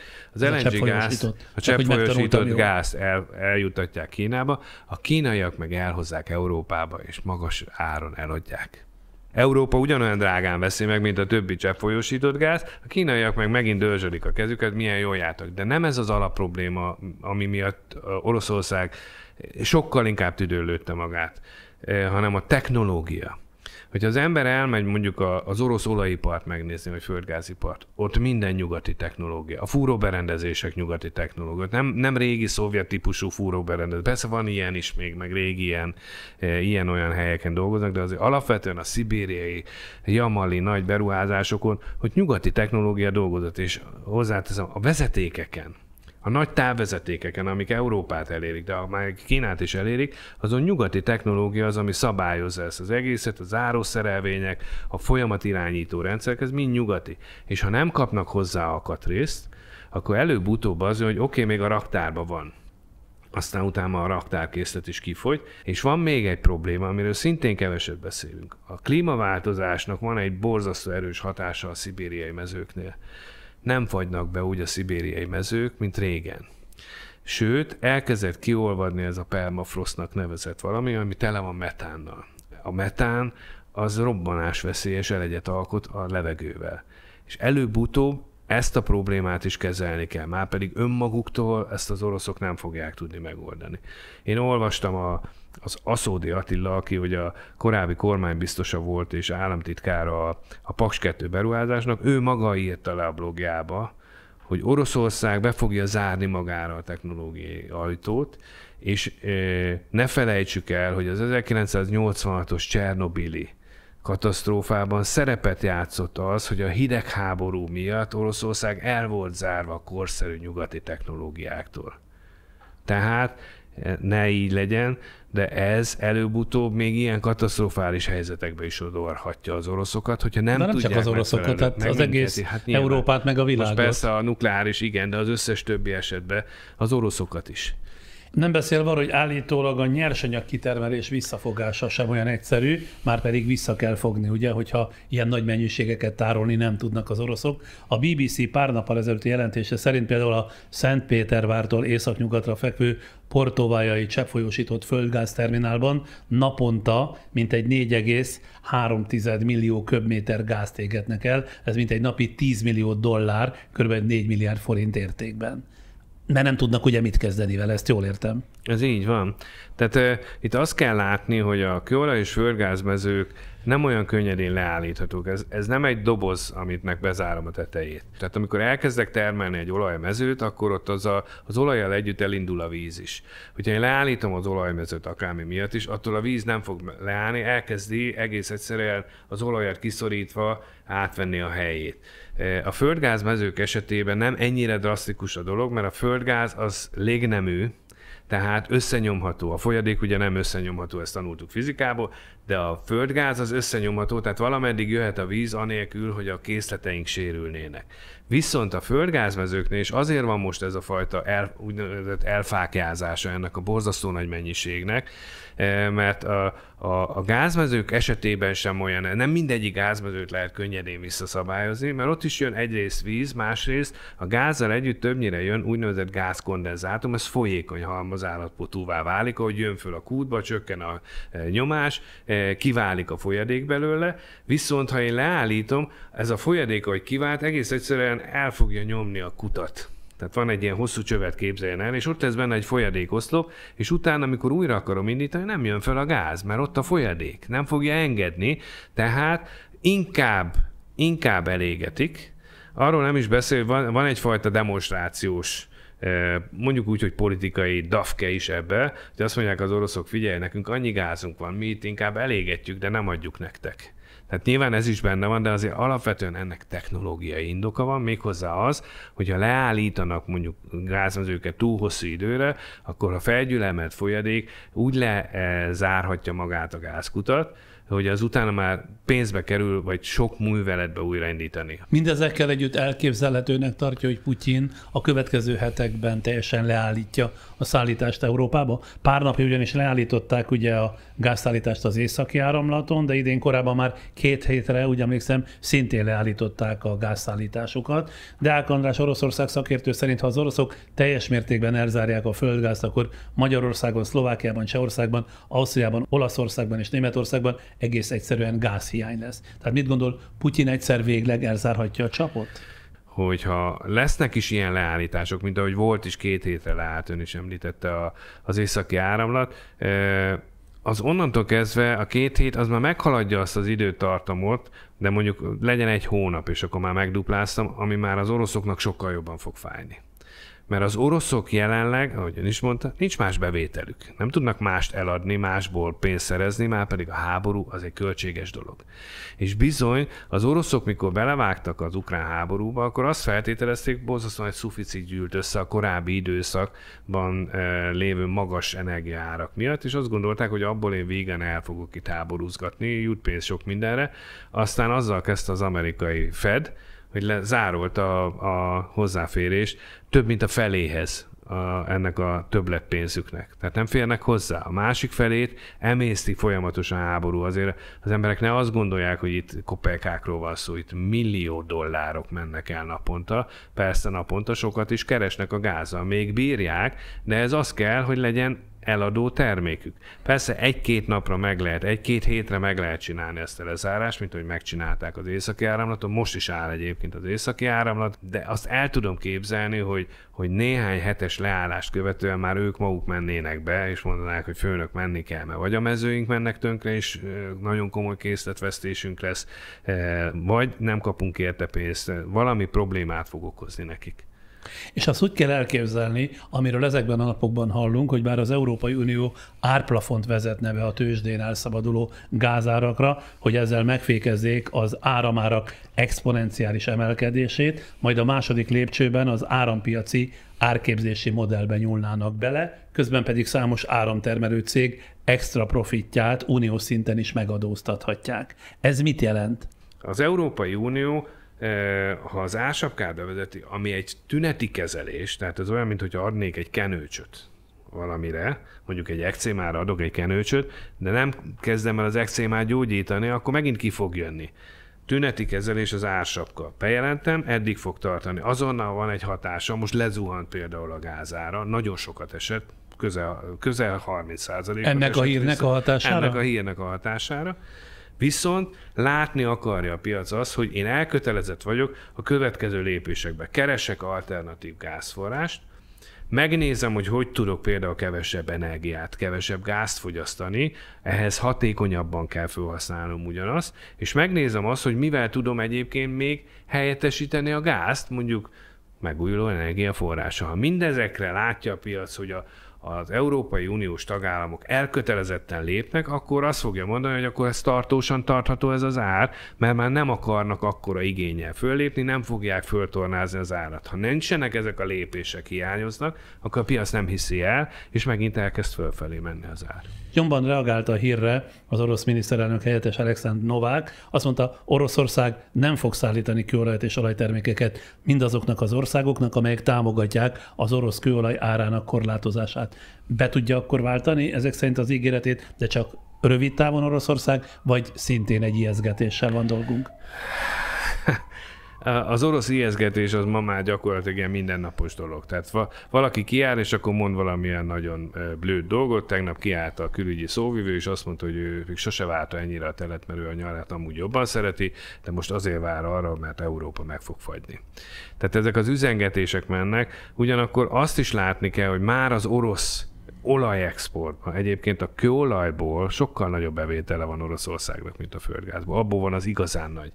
És az Amerikai Egyesült Államok az azonnal meg tudta szüntetni az orosz importját, tehát ő már nem vesz az oroszoktól. Nagyon sok ország, főleg amelyiknek van tengeri kikötője, azok azonnal tudtak lépni. Mi ebben is megint egy kicsit rosszabb helyzetben vagyunk a vezetékes kapcsolat miatt, meg ugye a sztori miatt, ami arról szólt, hogy most tudunk-e fogadni más olajat, vagy nem tudunk-e fogadni, majd erről is fogunk beszélni. De alapvetően azt kell látni, hogy az oroszok olaja most most sokkal könnyebben pótolható, mint a gáz. Az orosz olaj azért pótolható könnyebben, mert az olaj az máshonnan is jöhet, méghozzá tartályhajókon, az könnyebb szállítani. Ezáltal globalizált az olajpiac, és el is kezdték már pótolni az orosz olajat. A kínaiak ők meg úgy voltak vele, ugye mindig azt mondták, hogy Kína meg India már megveszi, de ő neki nagyon jó ez, hogy ez az ár lent van. Nyilván a G7-ek azért tudnak így összefogni Oroszországgal szembe, és Oroszország mit tud csinálni?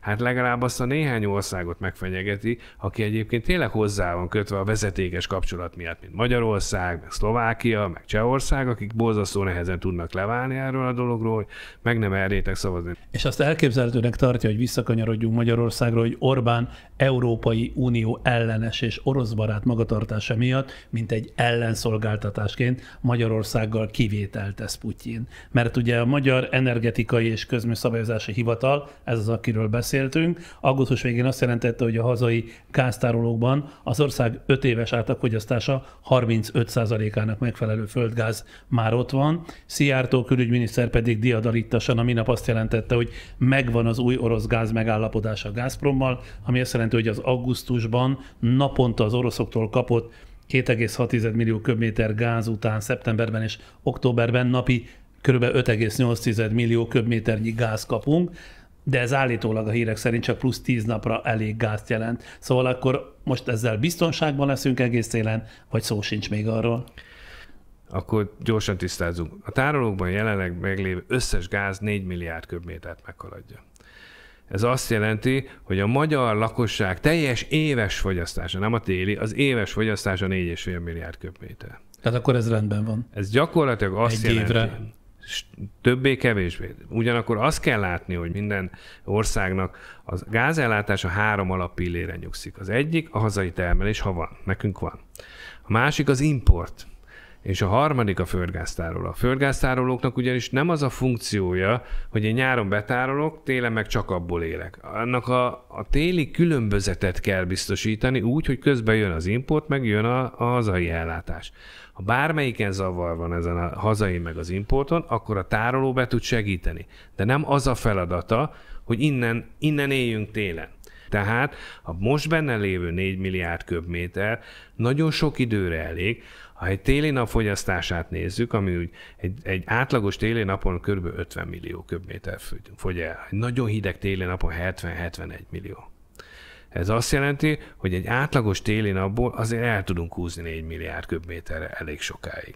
Kihúzzuk ezt a telet is. A teljes magyar fogyasztásról beszélek, nem csak a lakosság, az ipar is. Ha minden kötél szakad, és Putyin berág ránk is, ami ugye nehezen elképzelhető, akkor is meg tudjuk oldani a gázellátást. De, mivel a szerbek előttünk vannak, és a szerbek még nálunk is kedvesebbek az oroszok számára, ezért az a mi nagy szerencsénk, hogy a szerbeken keresztül jön hozzánk a gáz. Tehát a szerbeknek biztos, hogy fog adni. Márpedig, ha a szerbekig eljön, akkor valószínűleg hozzánk is. Tehát én azt gondolom, hogy lehet ezzel riogatni az embereket, nem fogja Putyin az összes csatornáját elzárni egy időbe, és mi vélhetően sokáig fogunk kapni. De ha nem, mert mondjuk itt ezt a déli áramlatot mégis elzárná, akkor meg fog nyitni egy másik csatornát, és azzal, hogy mi gyakorlatilag hozzáférünk az összes szomszédos ország gázrendszeréhez, valahonnan tudunk gáz szerezni. Most se csak azon a vezetéken érkezik a gáz, gyakorlatilag érkezik Horvátországból, Romániából, Ausztria felől, Szlovákia felől, sőt még időnként Ukrajna felől is jön gáz. Szóval ön nem aggódik? Én nem aggódom. Amikor a magyar külügyminiszter külön szerződést köt az oroszokkal a mi gázellátásunk fokozásáról, ahhoz mit szól Európa? Hiszen uniós szankciók vannak érvényben az orosz energiahordozókkal szemben. Akkor Európa értetlenül áll, hogy a magyar egyébként is magas függőséget az orosz gáztól, azzal próbáljuk leküzdeni, hogy veszünk az oroszoktól még gázt. Hát ez egy ostobaság. Hát úgy, hogy közben kiállnak és nem átalják azt mondani, hogy a legnagyobb feladatunk a függetlenedés ebben a dologban és a diversifikált forrásbeszerzés. Ráadásul, ha nekünk gáz problémáink vannak, gondoljunk csak vissza, amikor bejelentették nagy délre durra az energiavészhelyzetet, mondván, hogy ez a hazai közösségnek szól, az Európai Unióból egyből szóltak, hogy hátok tényleg energiavészhelyzet van, szóljatok, mert segítünk. De erre nem gondoltak, hogy a blöfföt bevették. Tehát nincsen energiavészhelyzet, nem volt akkor se, hiába van meghirdetve most is, nincsen, de Európa egyébként azonnal reagált, és azt mondja, hogy ha neked gond van a gáz problémád, akkor én segítek. Lehet, hogy nekem is kevés van, de segítek. Ugyanis a szolidaritás az nem azt jelenti, hogy nekem sok van, és akkor adok. Azt úgy hívják, hogy jótékonykodás. Az a szolidaritás, ha nekem egy szelet kenyerem van, és jön valaki, aki rászorul, akkor én azt széttépem, és a felét odaadom neki. Én is csak egy felet fogok megenni, tehát érzem én is, hogy nem egy szeletet, de ő legalább eszik. Ez a szolidaritás. Hát igen, mert ugye a közös európai szankciók és közös uniós spórolási tervek nem működnek másként, csak ha mindenki komolyan veszi őket egyaránt, és azt, aki a közös döntések miatt a legnehezebb helyzetbe kerül, a többi európai ország közösen megsegíti. Ezt hívják ugye az állítólag hanyatló európai kultúrában, hogy mondta, szolidaritásnak. A szolidaritás az európai értékek közé számít. Tehát nagyon sok európai érték van, a kultúra, a vallás, a kereszténységből is nagyon sok minden jött, ami értékként elismerhető Európában, de ezek között fontos érték az egymás iránti szolidaritás, hogy ne hagyjuk leszakadni a dolgot. Ez pont olyan, mint egy osztályban, egy általános iskolában, azt egy teljesen természetes dolognak tartjuk, hogyha jön egy gyengébb képességű tanuló, akkor szólunk a jobb tanulóknak, hogy segíts már be neki, figyelj már oda. Ez normális? Normális. Ehhez szoktunk hozzá emberként, akkor országokként miért gondoljuk azt, és miért mondja azt mondjuk a magyar külügyminiszter, hogy mi nem adunk senkinek. Mi a szolidaritásban nem kérünk. Tehát bocsánat, hát beléptetek egy klubba, ahol a szolidaritást elfogadtátok. Sőt, a mindennapok szintjén a magyar szolidaritás egyébként működik. Hát nézzük meg, hány olyan alapítvány van, hány olyan ételosztás van, ahol nem a magyar állam. Amikor az ukrán menekültek érkeztek, és Orbán Viktor elment a határa, ő elment egyedül a határa, nem hiszem, hogy olyan túl sok mindent vitt, de a civilek amit odaraktak a határon, amit ők segítettek, az igen, az magyar szolidaritás volt. Az, amikor csak beszélünk róla, kirakjuk a plakátra, kék plakáton szerepeltetjük, csinálunk róla szép fotókat, az nem szolidaritás, az propaganda. Amikor meg azt mondjuk, a külügyminiszter nem átalja azt mondani, hogy mindenki oldja meg a saját problémáját, mi azzal vagyunk szolidárisak, akivel mi akarunk, az nem szolidaritás, hanem az merő önzés, és nem európai álláspont és hozzáállás. Ha már szakemberülök szemközt, akkor hadd kérdezzem meg azt is, hogy ez a legújabb Magyarországon óriási mennyiségű gáz van, a Békés megyei Nyékpusztán hír. Becslések szerint az ország 1600 milliárd köbméteres tartalékon ül, és ezek kitermelése eddig azért nem indult el, mert nagyon drága lett volna. Mire elég ez a magyar kitermelhető mező, és miért lett ez hirtelen ennyire fontos? Na, akkor tisztázzuk, az az 1600 milliárd köbméter, az a makói árokból származó készletbecslés. A Békési medencéből történő készletbecslés még nincs benne. Mire elég? Az 1500 milliárd vagy 1600 milliárdhoz azt teszem hozzá, hogy 1937-ben indult Magyarországon a olaj- és földgáz termelés bázakeretjén, a Budafa mezőben. Azóta összesen Magyarországon kitermeltünk körülbelül 220-230 milliárd köbmétert. Az 1600 milliárd az annak több, mint a 7-szerese. Tehát borzasztó nagy mennyiségről beszélünk. Minden ország akkor jár jól, hogyha a meglévő saját készleteit termelni, mert annál olcsóbb nincs. Azonban nincs rajta a plusz haszon, az oroszok árfelhajtása, stb. Azzal lehet sokkal jobban boldogulni. Az, ami itt van nekünk, akkor, hogyha gondoljuk el, most sikerül ezt a mezőt feltárnunk teljes egészébe és felfuttatni, akkor az azzal járhat, hogy sokkal kevésbé vagyunk kiszolgáltatva az oroszoknak. Egyébként ez teljesen függetlenül ettől folyt ez a kutatási tevékenység. Tehát nem azért találták most ki ezt a Nyékpusztát, meg a békési találatot, mert most éppen energiaválság dúl a világon, hanem azért, mert folytak ezek a kutatások, és most ezzel még össze is jött, és ezért a magyar állam azt mondta, hogy én ezt megsegítem azzal, hogy az engedélyeztetési eljárásokba adok neki egy kiemelt státuszt, tehát sokkal gyorsabban lehet mindent végezni, mert egyébként egy ilyen engedélyeztetés elég hosszú folyamat. Az mondjuk elég sajátos, hogy ezt megelőzően a magyar állam volt az, aki mivel kezdte az extra profitadót, kirevetette ki a légitársaságokra, az energiavállalatokra, mit csinált? Fölemelte az energiavállalatoknál a bányajáradékot. Például a hagyományos földgázra, meg a hagyományos kőolajra. És micsoda ellentmondás? Micsoda ellentmondás, hogy azzal motiválom őket, hogy minél többet termeljetek ki, hogy ja, amúgy megemeltem. Nem is kicsit, nagyon. És még azt mondja meg, kérem szépen, ha már itt ül, hogy ön szerint ilyen cudar körülmények között miből lett ilyen hatalmas nyeresége a MOL-nak? A G7 írásának címét kölcsönvéve, hogyan lehet 500 milliárdos profitja a MOL-nak, ha 480-ért adta az üzemanyagot, azaz ársapkásan? Tényleg hogyan? A MOL-nak 3 nagy fő tevékenysége van. Az egyik az upstream, ugye ahol én is dolgoztam, ez a kutatás-termelés, tehát maga a szénhidrogén bányászat, kőolaj és földgázbányászat. A downstream, ez a finomítás üzletág, ahol a Szászhalombattai, a pozsonyi finomítóba előállítunk különböző termékeket, nem csak üzemanyagot, kenőolajat, sok egyéb más, parafint és sok mindent, meg a vegyipar.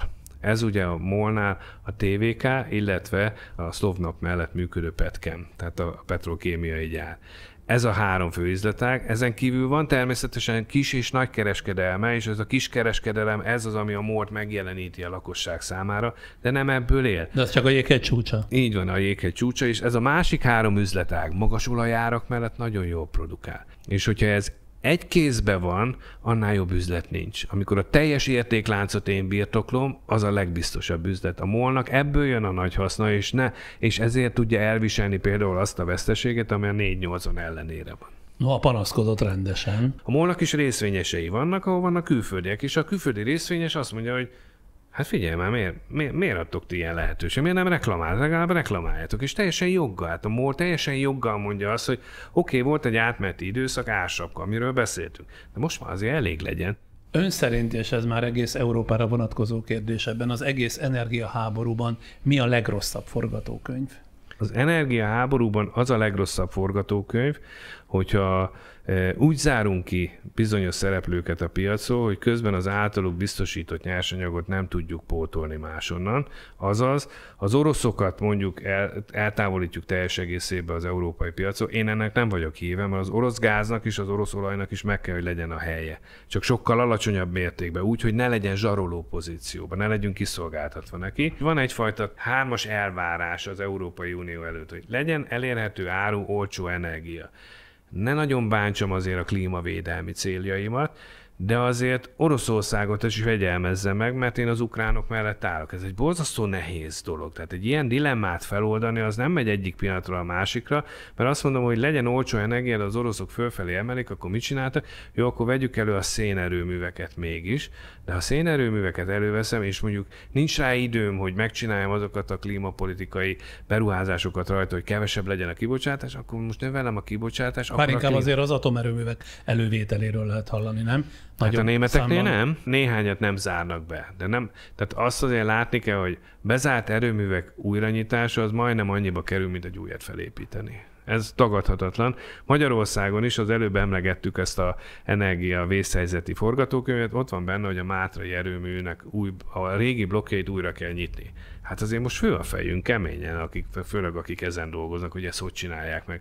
Leállításra előkészített blokkokat, amiknek az volt a feladatuk, hogy 2025-ben be fogjuk zárni a mátrai erőművet, tehát elkezdték a bezárásra felkészíteni, mert alig megy, 2 blokk működik csak, és akkor hirtelen most azzal jönnek, hogy nemhogy bezárás, ezt pörgessétek föl, azokat meg nyissátok újra. Na de hát ne csináljátok, mert egy csomó alkatrészt ma onnan kiszedtünk, elkezdtük leépíteni, sokba kerül, nem olyan egyszerű. Ezt a politikusok gondolják úgy, hogy attól lesz egy feladat végrehajtható, hogyha adnak neki egy határidőt, meg egy felelőst. Nem, ezt meg kell csinálni. Tehát a valódi gázhiány, mert most még nem erről beszélünk, ez a tél, ez nem fog gázhiányt okozni, bármennyire is riogatnak ezzel az oroszok. Sem Európában, sem Magyarországon, sem máshol.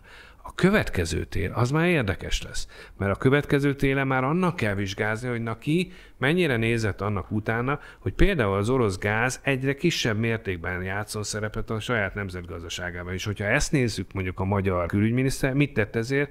Vett még újabb orosz gáz. Komolyan?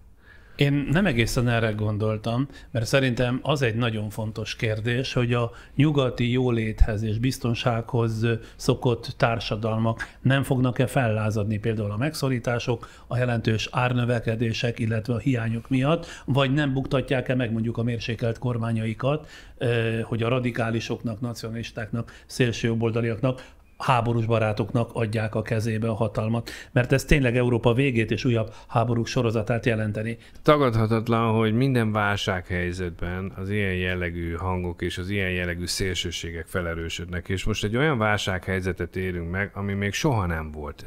Egy időben van olajválság, gázválság, villamos energiaválság, recesszió és borzasztó nagy infláció. Ez mind-mind azt segíti, hogy az ilyen szélsőséges politikai erők valamilyen teret nyerhessenek. Nem véletlen, hogy az Európai Unió vezetői, beleértve azokat a politikusokat, akik személy szerint a saját országaikat vezetik, megpróbálnak közös összefogással megoldást találni, épp azért, hogy az európai komfortérzet, ahogy ön is mondta, az ne romoljon annyira, hogy eljussanak ebbe az időbe. Hát nem véletlen, hogy például maga a norvég kormány eljut odáig, hogy a 2 milliós átlagfizetés, 2 millió forintos átlagfizetés mellett is inkább segít az állam a saját kormányának, hiszen nacionalisták ott is vannak. És ha megfordítom, ön szerint mi a legoptimálisabb végződése vagy kimenetele ennek a mostani válságnak? A legoptimálisabb végződése az, hogyha eljutunk oda, hogy nem azon gondolkodunk, hogy mondjuk Magyarország példájával 10 milliárd köbméter gázt valonnan kell kerítenünk, hanem azon gondolkodunk többet, és előrébb jutunk, hogy akkor hogy tudjuk ezt a 10 milliárd fogyasztást úgy lecsökkenteni mondjuk először 9-re, aztán 8-ra, aztán 7-re, 6-ra, hogy közben a komfortérzetünk az ne romoljon. Tehát nem úgy értem, hogy fagyjunk meg, amit szoktak mondani, hanem úgy, hogy elkezdünk hatékonyan bánni az energiával. Épülethatékonyság javítása, korszerűbb eszközökkel, szigetelés javítása, egyebekkel, mert ezzel sokkal több eredményt érünk el, és a kiszolgáltatottságunk is csökken. Ha a magyar termelést nézzük, Magyarország jelenleg 1,5 milliárd köbméter földgáz termel. Ha le tudunk menni 8 milliárdra, fogyasztásba, akkor annak a 1,5 milliárdnak felértékelődött a szerepe, mert már mindjárt nem 15% lesz. Jó, akkor itt most tartunk egy kis szünetet, támogatónknak adjuk át a szót, de 10 másodperc múlva folytatjuk. Több mint 100 berendezett interjőrrel várja az építkezés és felújítás előtt állókat, valamint a dizájn szerelmeseit a Salon Budapest lakástrend kiállítás szeptember 23-ától 25-éig. Folytatjuk Holoda Attilával, energetikai szakértőnkkel. Beszélgessünk egy kicsit önről. Az életrajzában megemlítettem számos munkakörét, érdekel, hogy hogyan váltott egyikről a másikra. Ugye a MOL elődjénél kezdte a pályafutását 89-ben, de hamarosan 91-ben megszületett a MOL, a Magyar Olaj- és Gázipari Részvénytársaság, és ön hamarosan Kazahsztánban találta magát. Mit csinált ott? Volt egy vegyes vállalat, aminek kőolaj és földgáztermelés, alapvetően kőolajat termeltünk, ugye ez a klasszikus mélyszivattyús bólogatós kutakból, én voltam a magyar vezérigazgató helyettes, volt egy kazak partnerem, ő volt a vezérigazgató, én voltam a helyettes, és én képviseltem elvileg a magyar befektetőket, ugye a vegyépszert és a MOL-t. Hozzáteszem, még a MOL sem nagyon tudta, hogy kell külföldön vállalkozni. Az volt az első ilyen tanulópénz, nem is volt túlzottan sikeres, de én azért 2 évet eltöltöttem kint Kazaksztánba, Atirauba, ezt korábban Gurjevnek írták ezt a várost, ami nem tábori körülmények között? Jártam korábban is Szibériába, de azért nem egy megszokott dolog úgy a télnek neki futni, hogy itt azért rendszeres a mínusz 38 és 40 fok, és ráadásul mindig fúj a szél. Nyáron viszont plusz 40 fok volt, ami a másik szélsőség, egy sztyeppei körülmények között élő nomád nép. Kazaksztánról csak annyit érdemes tudni, hogy körülbelül a 30-szor akkora, mint Magyarország területét tekintve, és nem lakik ott csak 14 millió ember. Tehát borzasztó nagy, kietlen vidékek mennek, hát főleg akkoriban, ugye ez a 90-es éveknek a legeleje volt, 93, 94, 95-ben voltam. Kicsit ilyen romantikus is volt a dolog, hogy nem mindig lehetett kapni például termékeket a boltba, nem lehetett például disznóhúst kapni, ugye muzulmán országról beszélünk, ami ráadásul a szocialista, a szovjet örökségből adódóan gyakorlatilag hihetetlen szegény volt akkoriban, viszont mindenki tudta, hogy egy olaj kincsen ülő ország, és előbb-utóbb mini Kuvait lesz belőle. Hát most el kell menni és megnézni például az új fővárost, amit most Nur-Szultánnak hívnak, akkoriban az Astana volt a neve. Amikor én ott arrafelé jártam, az egy kis poros városka volt. Most úgy néz ki az a város, mint Kuwait City, meg Dubai. És 2 év után beleunt ebbe? Hát tulajdonképpen, mivel egyedül voltam kint, teljesen egyedül, magyar is egyedül voltam a vállalatnál, tehát nem volt rajtam kívül más magyar, én azt kértem, hogy én azért hazajönnék. Hát fiatal ember voltam, még a család alapítás vagy létrehozás kellős közepén, és akkor szerettem volna más munkával, így hazajöttem, és aztán visszamentem Hajdúszoboszlóra dolgozni. Amikor én 1999-ben átvettem a MOL hazai termelésének az irányítását, akkor $11-14 volt az olajára. Nem 98 meg 100, mint most, még csak nem is 20, hanem 11-14. Gyakorlatilag ott tartottunk, hogy vagy bezárjuk a teljes hazai termelést, mert ennél drágábban állítottuk elő az olajat, vagy valamit kezdünk vele, és én ezt a feladatot kaptam meg kihívásként, és eljutottunk oda, hogy 2000 környékén még benne se volt a MOL abszolút az első 100-ban Európában, 2002-ben már elsők voltunk, és onnantól kezdve egészen... Mi tekintetében voltak elsők? A leghatékonyabb a kitermelői tevékenység, tehát akik a legtöbb hasznot tudták ezen hozni. De életrajzából valahogy nekem az világlott ki, lehet, hogy nem jól, hogy a MOL-nál mintha valamiért valakivel összerúgta volna a port, és nem békésen távozott. A MOL akkor elindított egy olyan változást, szervezeti változást, amivel én nagyon nem értettem egyet. Bevallom őszintén, hogy nem tetszett az a fajta struktúra, hogy a MOL-t üzemeltetni akarják, és az ezzel kapcsolatos vitát ők maguk is úgy gondolták megoldani, hogy mivel én mondjuk úgy a régi iskolámbere vagyok, ezért inkább nélkülem próbálják meg. Ez azt jelenti, hogy eltávolították önt? Gyakorlatilag közös megegyezéssel.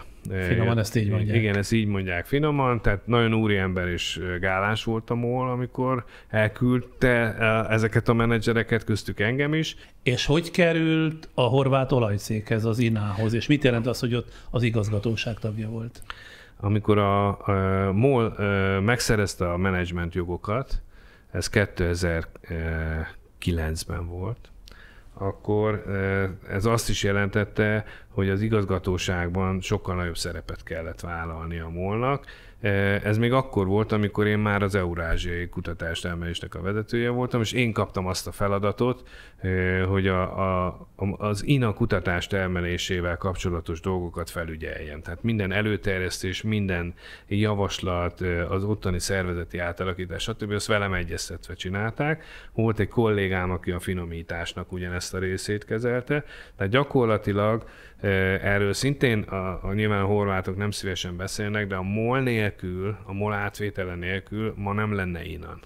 Ezt azért most elfelejtik a horvátok, de a MOL változtatta meg úgy ennek a vállalatnak a működését, amivel megmentette a csődhelyzettől, és gyökeresen átalakította azt a működési struktúrát, ami korábban volt. De ön még akkor, mint MOL alkalmazott volt jelen. Természetesen. Éppen erre az időszakra esett, hogyha jól figyeltem, ugye ez 2009 és 2011 között volt ön az INA igazgatósági tagja, amikor kirobbant a megvesztegetési botrány, azaz, hogy a MOL az INA irányításának megszerzése érdekében 10 millió euróval megvesztegette az akkori horvát miniszterelnököt, akit emiatt és más cselekmények miatt elítélt a bíróság, jelenleg is, ha jól tudom, 8 éves börtönbüntetését tölti.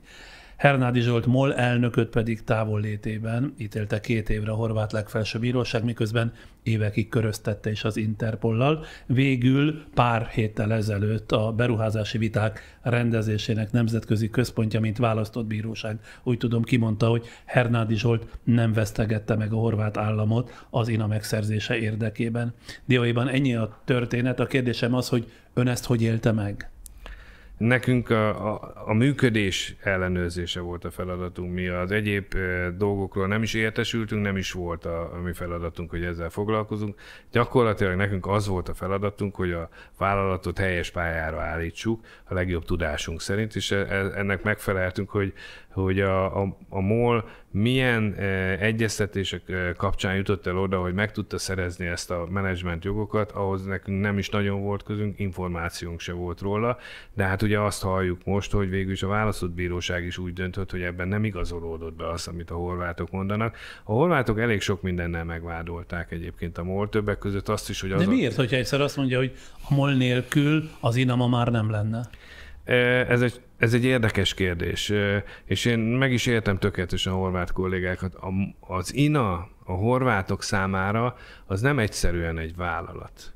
Az INA az a horvát állam gyöngyszeme volt mindig is. Amikor a szerb-horvát háború volt, akkor az INA sokkal nagyobb szerepet játszott ebben a háborúban, mint azt egy sima energetikai vállalattól elvárná az ember, mivel az INA nemzetközi tevékenységet folytatott, ezért egyrészt borzasztó könnyen jutott hozzá a valutához, hiszen valutája dolgozott. Másrészt mondjuk úgy, hogy a háborúhoz szükséges hadifelszerelések megszerzésében nagyon komoly szerepet játszott az INA. Tehát az INA sokkal több egy horvát, egyszerű állampolgár számára, mint mondjuk akár a MOL egy magyar állampolgár számára. Az megtestesíti a horvát államiságot is. Ugyanakkor éppen a régi típusú szocialista működésből adódóan az egy pénzkifolyató hely volt politikusoknak. Milyen értelemben pénzkifolyató? Hát borzasztó korrupt volt akkoriban még Horvátország, ugye ez volt a legnagyobb probléma is, és nagyon sok pénz folyt ki különböző cégekhez, pártokhoz és egyebekhez, és amikor a MOL-nak azt mondták, hogy van rá lehetőség, hogy megvegyem, az INA komoly bajba volt, és a MOL azt mondta, hogy rendben van, de én nem tolom bele a pénzt úgy, hogy azt nem én ellenőrzöm, kérem hozzá a menedzsment jogokat, teljesen jogosan. És a MOL egyik pillanatról a másikra elvágta ezeket a csatornákat. És nyilván, mivel elvágta a csatornákat, az összes párthoz, meg az összes párt közeli csatornát elzártuk, abban a pillanatban ez azt jelentette, hogy borzasztó sok embernek léptük a lábára ezzel. De nem lehetett másképp megmenteni a vállalatot, mert különben már kezelhetetlen és kontrollálatlan volt. De nem sikerült mindent lezárni, mert éppen itt van a legfrissebb hír az INA-val kapcsolatban. Néhány napja a horvát olajcég melyben 49,08%-os tulajdonos a MOL, szóval az INA több vezetőjét is őrizetbe vették, akik a gyanú szerint 100 millió kuna, mintegy 5,5 milliárd forint kárt okoztak, bár egyes hírek szerint a teljes kár ennek a többszörösét is kiteheti. A nyomozó hatóságok gyanúja szerint a letartóztatottak több 100 millió kunával károsították meg az INA-t, kihasználva globális energiaválságot és a gázárának folyamatos növekedését. De ha jól értem, akkor ez azt jelenti, hogy a MOL itt mint kárvallott szerepel, hiszen igen, jelentős mint tulajdonos. Így van. Tehát itt gyakorlatilag a kárvallott maga az INA pedig a MOL-nak 49%-ban tulajdona. Ebből következően én mindig azt szoktam mondani, hogy ahol nagyon sok pénz forog, már pedig most jelenleg az energetikai ipar az ilyen, ott a korrupció előbb-utóbb felüti a fejét. A korrupciót azzal lehet kiküszöbölni, hogy olyan ellenőrzési és visszacsatolási folyamatok vannak benne, amit mi például annak idején az INA-ba bevittünk azonnal. Elképzelhetőnek tartom, hogy ezeken történt valami fajta lazulás, vagy nem odafigyelés, de ezek olyan iszonyatos pénzek, ugye most milliárdokról beszéltünk forintba, aminél azért könnyedén megremeg még annak is a keze, ugye amennyire olvastuk a sajtóhírekbe, a maga a gázkereskedelmi igazgató érintett ebbe, aki egyébként vélhetően nagyon jól megfizetett vezetője az INA-nak. Visszatérve az ön személyes történetére, 2012-ben ugye otthagyta a MOL-t, és a Nemzeti Fejlesztési Minisztérium energetikáért felelős helyettes államtitkára lett. Mi vitte rá, hogy kérlelhetetlen szakemberként szerepet vállaljon az államigazgatásban? Jött nekem egy felkérés egy olyan volt ismerősömtől, akivel mi még Moszkvában ismertük egymást, ő akkor volt az államtitkára ennek a területnek, aki eljött hozzám, és azt mondta, hogy én hallom, hogy te eljössz a MOL-ból, és én szeretném, hogyha ezt a fajta menedzser gondolkodást, amit a MOL-ba sikeresen csináltál, egy picit behoznád az államigazgatásba. Hát én mondtam, hogy államigazgatás, kicsit olyan fanyalogva, de és azt mondta, hogy figyelj, itt a lehetőség rá, hogy tegyél azért a teljes energetikai iparért, aminek eddig csak egy szegmensét művelted, de ismered nyilván sok-sok szereplőjét, most meg tudnánk csinálni egy olyan változtatást, ráadásul új stratégia volt elfogadva 2011-ben, haladjunk előre, csináld meg te ez jobban értesz, mint én, tovább voltál menedzser, magas szinten. Ez a minisztériumban egy vezető ember volt? Igen, az államtitkár. Tehát az ön főnöke tulajdonképpen. Az én főnököm, igen. És én mondtam neki, hogy hát ezzel vannak azért problémák, tehát hogy világos legyen, én sosem szerettem a Fideszt, a mostani kormányzó pártot. Akkor sem. Tudták rólam pontosan, még molosként is kaptam jelzéseket, hogy hát nem kéne ilyeneket posztolnom, akkor még molosként posztoltam a Facebookon, fogja már vissza magamat mégis azért. Jó. És mondtam neki, én ezt nem rejtem véka alá, de ha te azt ígéred nekem, és megtartod, hogy én itt tényleg csak a szakmával tudok foglalkozni, akkor én ezt nagyon szívesen. Tehát, ha engem hív ez a terület, ez az energetika, hogy én ebből csináljak egy jól átlátható, mindenki számára, a piaci szereplők számára is, az állam számára is, a fogyasztók számára is, az én ideám, ugye a harmonikus rendszer működése, ha ebbe tudok valamit segíteni, akkor én ezt nagyon szívesen. Hogyha ez még az is hozzátartozik, hogy kicsit az államigazgatásnak a begyökeresedett, begyöpösödött működését egy picit török rajta, és behozom azt a fajta multinacionális szemléletű vállalati működést, amit én a MOL-ban megtanultam, akkor valószínűleg mindannyian nyerünk. De mondtam neki, hogy figyelj, én nekem ne telefonáljon egy miniszter sem, meg egy polgármester sem, hogy ezt kell elintézni, meg azt. Tuti, így lesz. Mondom se kell, 2 napot nem voltam helyettes államtitkár, már jött az első telefon. És akkor azt mondtam, hogy gyerekek, hát ez így nem fog működni. Ehhez képest mindösszesen ugye 3,5 hónapig volt helyettes államtitkár. Na most mit jelent az, amit a sajtó útján annak idején nyilvánossá is tett szinte rögtön, azaz, hogy a direkt politikai befolyás elfogadhatatlan volt az ön számára. Ez miben állt, és milyen szintű volt ez a direkt beavatkozás? A minisztériumnak volt a felelőssége például a különböző energetikai termékeknek, földgáz, villamosenergia, távhő, a tarifa megállapítás. Ez volt az egyik fő feladatunk. 4 évente tarifákat bocsátottunk ki. És amikor ezen dolgoztunk, akkor mindig jött olyan, hogy volt valami cég, ami pontosan ugyanolyan körülmények között dolgozott, mint a másik, láttam, összehasonlítva, és mindig azt mondták, hogy jó, de hát ez ez egy ehhez a körhöz tartozó cég, ott Milyen más a körhöz? tarifa. Hát mondjuk az állam közeli, a NER közeli, de volt ugyanúgy benne, hogy mondjuk MVM.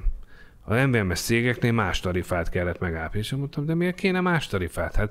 Hát itt van egy másik ugyanolyan távfő előállító cég, ugyanolyan benne a kazán, ugyanolyanak a vezetékek, ugyanakkor hozták létre, miért más a tarifa? És mi volt mindig a válasz? Hát mert nekik van más jellegű elköteleződésük, meg az MVM-hez, meg a NER-hez közeli izéknél más tarifát, és akkor én mindig mondtam nekik, hogy én szeretném látni, hogy ezek a tarifák hogy jönnek ki.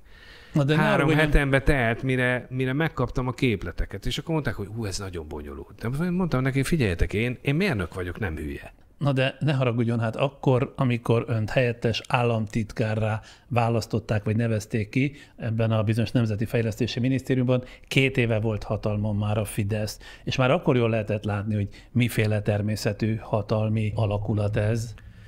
Azt gondoltam, hogy a fizika törvényeit, meg a normál piac törvényeit, ahol normál piaci szereplők vannak, tudjuk úgy alakítani, hogy kecske és káposzta. És én mindig azt mondtam... Tehát belement volna valamelyest kompromisszumba, akár a NER javára? Én mindig azt mondtam a politikusoknak, ha te meg tudod fogalmazni, hogy hova szeretnél eljutni, akkor én megpróbálom annak megfelelő rendszert úgy kialakítani, hogy a rendszer szereplői ne károsodjanak, hanem mindenki tudja elfogadni, hogy megfelelő kompromisszumok árán el fogunk ide jutni. De ez nem ugyanaz, mint amivel belépett a minisztériumba, mert ön azt kérte, hogy ne szóljanak bele. Ehhez képest már kompromisszuális megoldásokon tört el fejét. A ne szóljanak bele, az nem azt jelenti, hogy ne mondják meg, hogy mit szeretnének elérni. Én ezt tökéletesen értem, hogy vannak bizonyos hangsúlyok. Konzervatív kormány, szocialista kormány, liberális kormány, más-mások a hangsúlyok. Ezeket a hangsúlyokat, ha megadják az elején, mi megpróbáljuk hozzáigazítani a rendszert. Én azt kértem, hogy a rendszer alakításban ne szóljanak bele. Abban ne szóljanak bele, hogy mondjuk melyik cég milyen tarifával dolgoztat. Abban ne szóljanak bele, hogyha elindítunk egy állami beruházást, ott melyik cégnek kell nyerni. Mert az ebbe is beleszólta? Hát nyilván ez volt az, amire én azt mondtam, hogy ezek a fajta direkt jelzések, az sok volt. Tehát akkor csináljátok magatok.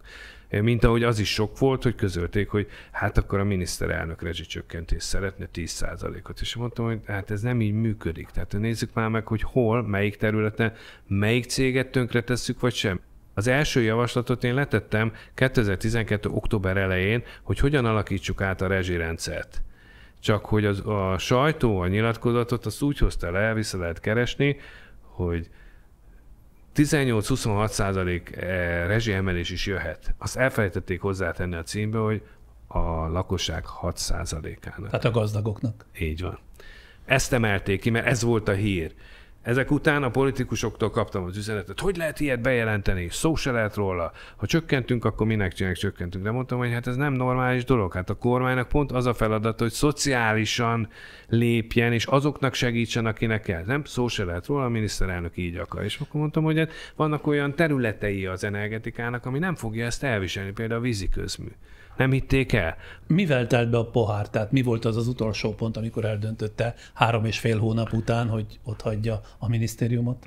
Az akkori politikai államtitkároknak minden héten volt, már az én főnökömnek is, egy ilyen összejövetele, és nekem rendszeresen üzent mindig a politikai államtitkárok feje, Lázár János, ő akkor volt ez a vezető, hogy ez így nem lesz jó, meg mit képzelek én, meg stb. És akkor is volt valami, szerintem épp a rezsivel kapcsolatosan, vagy előkészítéssel kapcsolatosan, amikor azt az üzenetet kaptam, hogy ez szó se lehet róla, hogy képzel, és akkor én mondtam az államtitkárnak, hogy hát ide figyelj, én látom, hogy mi ezt nem találjuk ezt a közös hangot. Nézd, mondom, én kevesebbet keresek, mint az iparba. Saját autómat használom. A saját telefonomat használom, mert arra nem volt képes, hogy szerezzen. Akkor jobb lesz szerintem, hogyha én eljövök. És azt várja ilyenkor az ember, hogy nem kell azt ilyen... És nem ezt mondta, hanem azt mondta, hogy hát jó. Tehát valószínű, hogy én nem tudom, hogy ő mennyit kapott én miattam, de elég sokat, mert én egy ilyen mozgékony figura voltam ott is, és valószínűleg eljuthatott az én hírem sokfelé, és szerintem ő is úgy volt vele, hogy jobb ettől a fickótól megszabadulni, mert ez még itt meg akar változtatni dolgokat, és az nem lesz jó. A minisztériumi felmondása után 2013-ban létrehozta saját kőolaj, földgáz és geotermikus bányászati operációs és tanácsadó cégét, az Aurora Energy Kft-t, és jelenleg is ennek az ügyvezetőjeként dolgozik. Miben ad tanácsot és kinek? Alapvetően kőolaj és földgáziparhoz kapcsolódó tanácsokat, az az, ami a fő területem. Általában külföldi cégeknek, de volt már olyan többször, hogy külföldi bankok meg akartak vásárolni Közép-Európába valamilyen olajipari vállalatot, vagy annak csak egy projektjét, és akkor megkerestek engem, hogy én ebbe az értékelésbe segítsek Honnan neki. tudnak önről? Ezek a cégek általában úgy szokták, főleg az ilyen befektetők, hogy megnézik, hogy rákeresnek, hogy ezen a területen kinek van neve, aki független attól, akit ők meg akarnak vizsgálni, és ebből a szempontból független szakértőnek lenni az mindig jó. És akkor ön most egy egyszemélyes vállalat tulajdonképpen? Tulajdonképpen kétszemélyes, mert van egy asszisztensem, tehát ketten vagyunk az én cégemben, viszont egy nagyon jó bedolgozói hálózat van alattam, attól függően, hogy milyen típusú munka van, akkor a geológustól a rezervoármérnökön át a geotermiához értő szupervázorig mindenkit meg tudok szerezni, és emellett én is vagyok másnak ugyanilyen alvállalkozója kőolaj és földgáztermelés területén. Még mindig nincs vége a személyes kérdéseknek, ugyanis 2014 és 2019 között szülővárosában, Hajdúszoboszlón volt önkormányzati képviselő és alpolgármester. Elindult, ez azt jelenti, az önkormányzati választáson is nyert? Igen. Akkor én egyéni képviselőként a Hajdúszoboszlói Városközpontnak voltam a képviselője, és az akkori polgármester, most másik polgármester van, ő szintén ugyanennek a civil szervezetnek volt az egyik vezetője, és ő keresett meg, hogy még előtte, hogy nem akarok elindulni az őszínükbe. Hát egy ideig gondolkoztam rajta, és aztán azt mondtam, hogy jó, megpróbálom, ez az én szülővárosom, és én szeretem. Elmondhatom, én Hajdúszoboszlón születtem, ott jártam általános és középiskolába. És mai napig ott élek, nekem ott van lakásom, ott tanít a feleségem, az édesanyám ott volt köztiszteletben álló pedagógus, majd utána iskolaigazgató, a nővérem is korábban ott dolgozott, most már nem ott él, az édesapámat sokan ismerték elsősorban a vendéglátás területéről, tehát én alapvetően egy lokálpatriótának érzem magam, és azt gondoltam, hogyha most hívnak engem erre a feladatra, akkor én nem engedhetem meg magamnak azt, hogy azt mondjam, hogy a puszta kényelemből, hogy nem. És miért nem folytatta 2019-ben? Nem indult, vagy nem nyert újabb 4 évet a választóktól? Ez a helyes kifejezés. Én megpróbálkoztam azzal, hogy polgármester legyek, ugyanennek a civil szervezetnek a képviseletébe. Velem szemben a Fidesz támogatásával, de függetlenként elindult az akkori fürdőigazgató, akinek az ismertsége sokkal nagyobb volt Hajdúszoboszlón, hiszen én a fél életemet Hajdúszoboszlón kívül töltöttem. Ugye egyetemista voltam, Moszkvában voltam, 2 évig Kazaksztánba, és utána Szolnokon és Budapesten dolgoztam. Most mi következik már, ami a közéleti funkciókat illeti az életében? Nem készülök semmilyen közéleti funkcióra, hála jó Istennek. Én ezeket sose kerestem magamnak, mindig megtalálnak vele. Szakértőként fölkértek az ellenzéki pártok, hogy csinálják energetikai programot, én ezt meg is csináltam, és úgy indulhattunk neki, hogy tényleg egy jól összerakott energetikai program, nem én csináltam egyedül, nekem sokan segítettek ebbe a dologba, nyilván a szakmából sok-sok barátom és ismerősöm. Az, hogy ezt igazából a választókat nem nagyon érdekel, ha bár mindig azt szokott tenni, hogy de nincs is programja, de az ellenzéknek mindig van programja, akinek nincs programja, az a Fidesz, és mégis nyer, tehát nem a programon múlt. Én azt gondolom, hogy az egy jól összerakott energetikai program lett volna, ami kellőképpen a klímavédelem, a kiegyensúlyozott energetika, beleértve a békészcélú atomenergia felhasználástól az egészséges infrastruktúrával rendelkező földgáz és villamosenergiáig. Én szerintem ez egy jó irány lehetett volna úgy, hogy természetesen a szociális szempontok figyelembevételével és a magyar társadalom financiális tűrőképességének figyelembevételével az egy jó program lehetett volna. Hát nem sikerült, de én nem keresek magamnak új feladatot. Megelégszik a szakmájával, viszont azt kérlelhetetlenül képviseli. Azt nagyon. Meg látszik is, hogy szereti, tehát egy ilyen szenvedélyes ember, igen, ugye? Igen. Azt mondják, hogy maga nem is napra kész, hanem percre kész. Igen, nem lehet úgy felhívni, hogy ne abban a pillanatban tudja már, ami 1 perccel korábban ilyen energetikai fronton történt. Akár itthon, akár Európában, akár a világban. Igyekszem követni, igen. Hát örülök, hogy találkoztunk, és köszönöm, hogy ránk szánta az estét, és nagyon remélem, hogy a mi józan nézőink, meghallgatóink velem együtt sokat okosodtak, és képesek ennyire árnyaltan átgondolni mindazt, amit naponta lehet olvasni, meghallani, mert azért így közelről minden egészen más. Ja, természetesen én köszönöm a meghívást.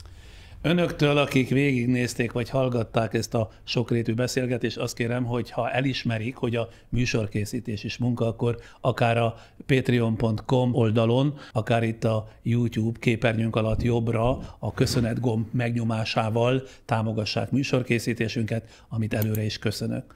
Most ismét támogatónk jelentkezik, aztán pedig egy újabb példát teszünk közzé arról, kicsiben, a hétköznapi életben mit tehetünk a Föld megmentése érdekében. Előbb tehát támogatónk 5 másodperces üzenete jön. Szalon Budapest lakástrend kiállítás. Szeptember 23-ától 25-éig. És akkor most következik a Zöld és Zöld című sorozatunk újabb gyöngyszeme, egy újabb példa arra, hogy mit tehet ki a maga területén a fenntartható fejlődésért, Vince Kata riportja.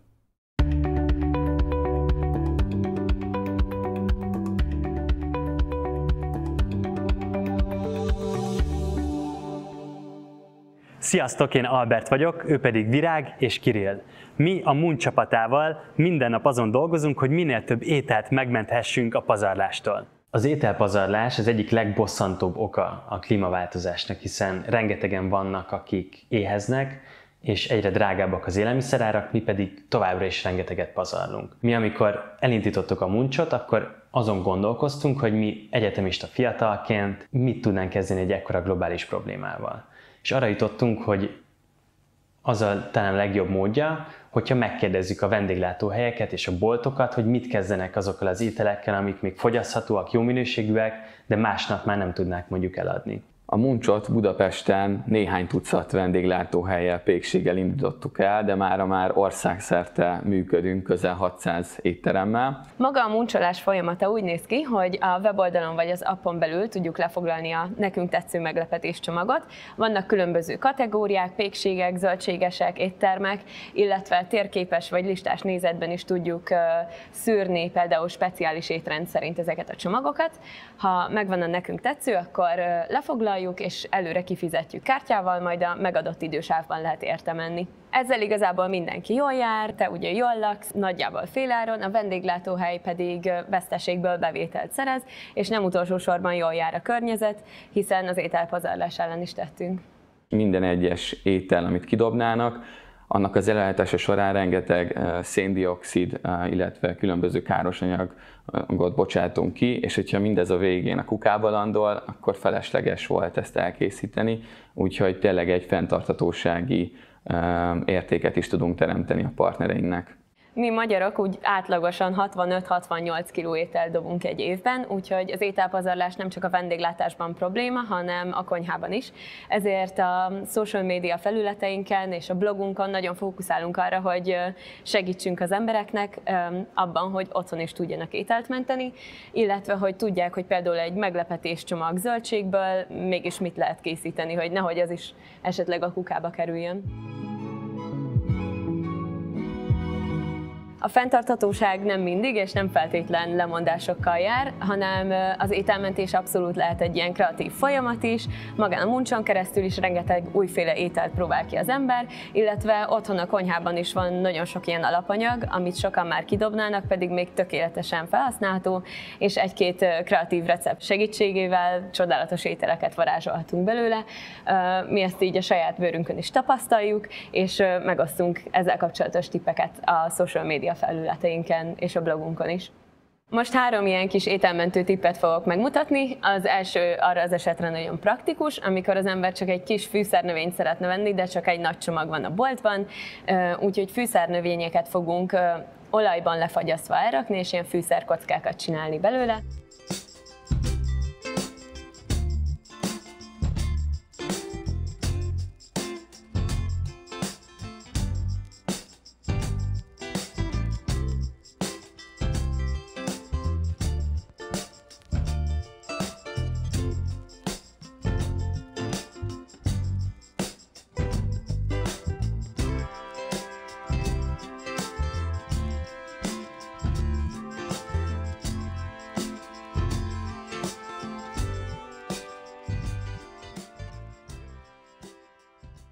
A második esetet azoknak javaslom, akik nem szeretik annyira megenni a pizza szélét, ebből tökéletes krutont lehet készíteni egy salátához.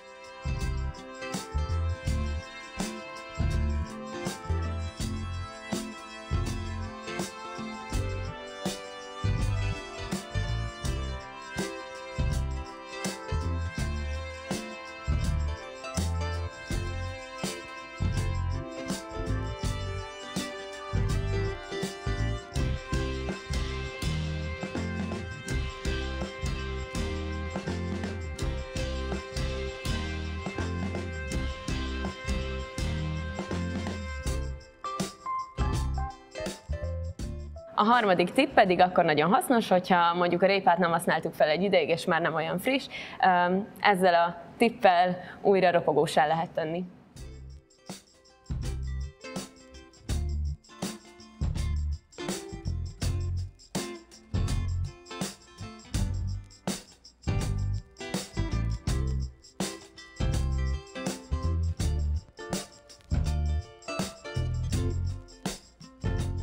Nagyon divers közösség épült már az ételmentés köré. Elsőként azt gondoltuk, hogy a legnagyobb felhasználó csoport a magunkfajta környezettudatos egyetemisták, fiatal felnőttek lesznek, de meglepődve tapasztaltuk, hogy egyébként nagyon sok 30 körüli anyuka is használja az alkalmazást, és nagyon sok ilyen személyes visszajelzés is érkezik, mert nagyon jó Facebook közösségeink vannak, ahol az emberek megosztják a tapasztalataikat.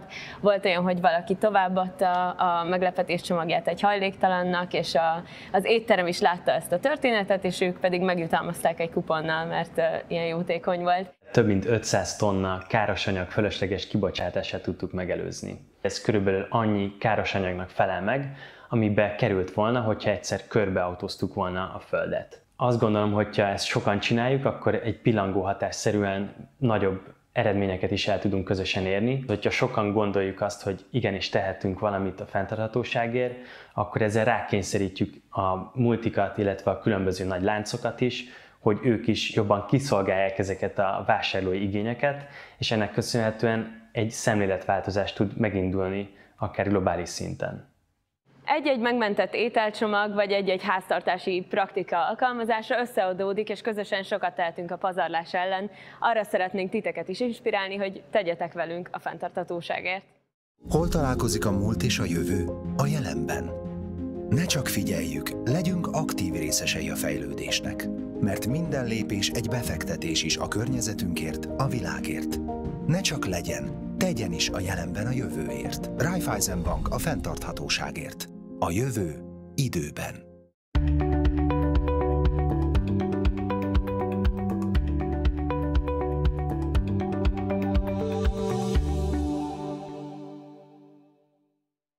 Megint tanultunk valamit, és én ilyenkor mindig abban bízom, hogy ezek a példák előbb vagy utóbb ragadósak lesznek, azaz így vagy úgy követésre találnak. A jövő héten, kedden, szerdán és csütörtökön megint közzéteszünk 4-et, 5-öt, 6-ot egykori televíziós tevékenységem produkciói közül, de felhívom figyelmüket, hogy meg annyi, talán már 100-nál is több archívanyagom fent van a YouTube-on, a Friderikus Podcast csatorna önálló oldalán, fentről számítva 4. vízszintes sorban, és ott sokféle műfaj közül választhatnak, úgyhogy ajánlom figyelmükbe a jövő hétre ezeket a régebbi vagy korábbi műsorokat. Már ennyi volt a podcast, jövünk 2 hét múlva is friss beszélgetéssel. Minden jót kívánok!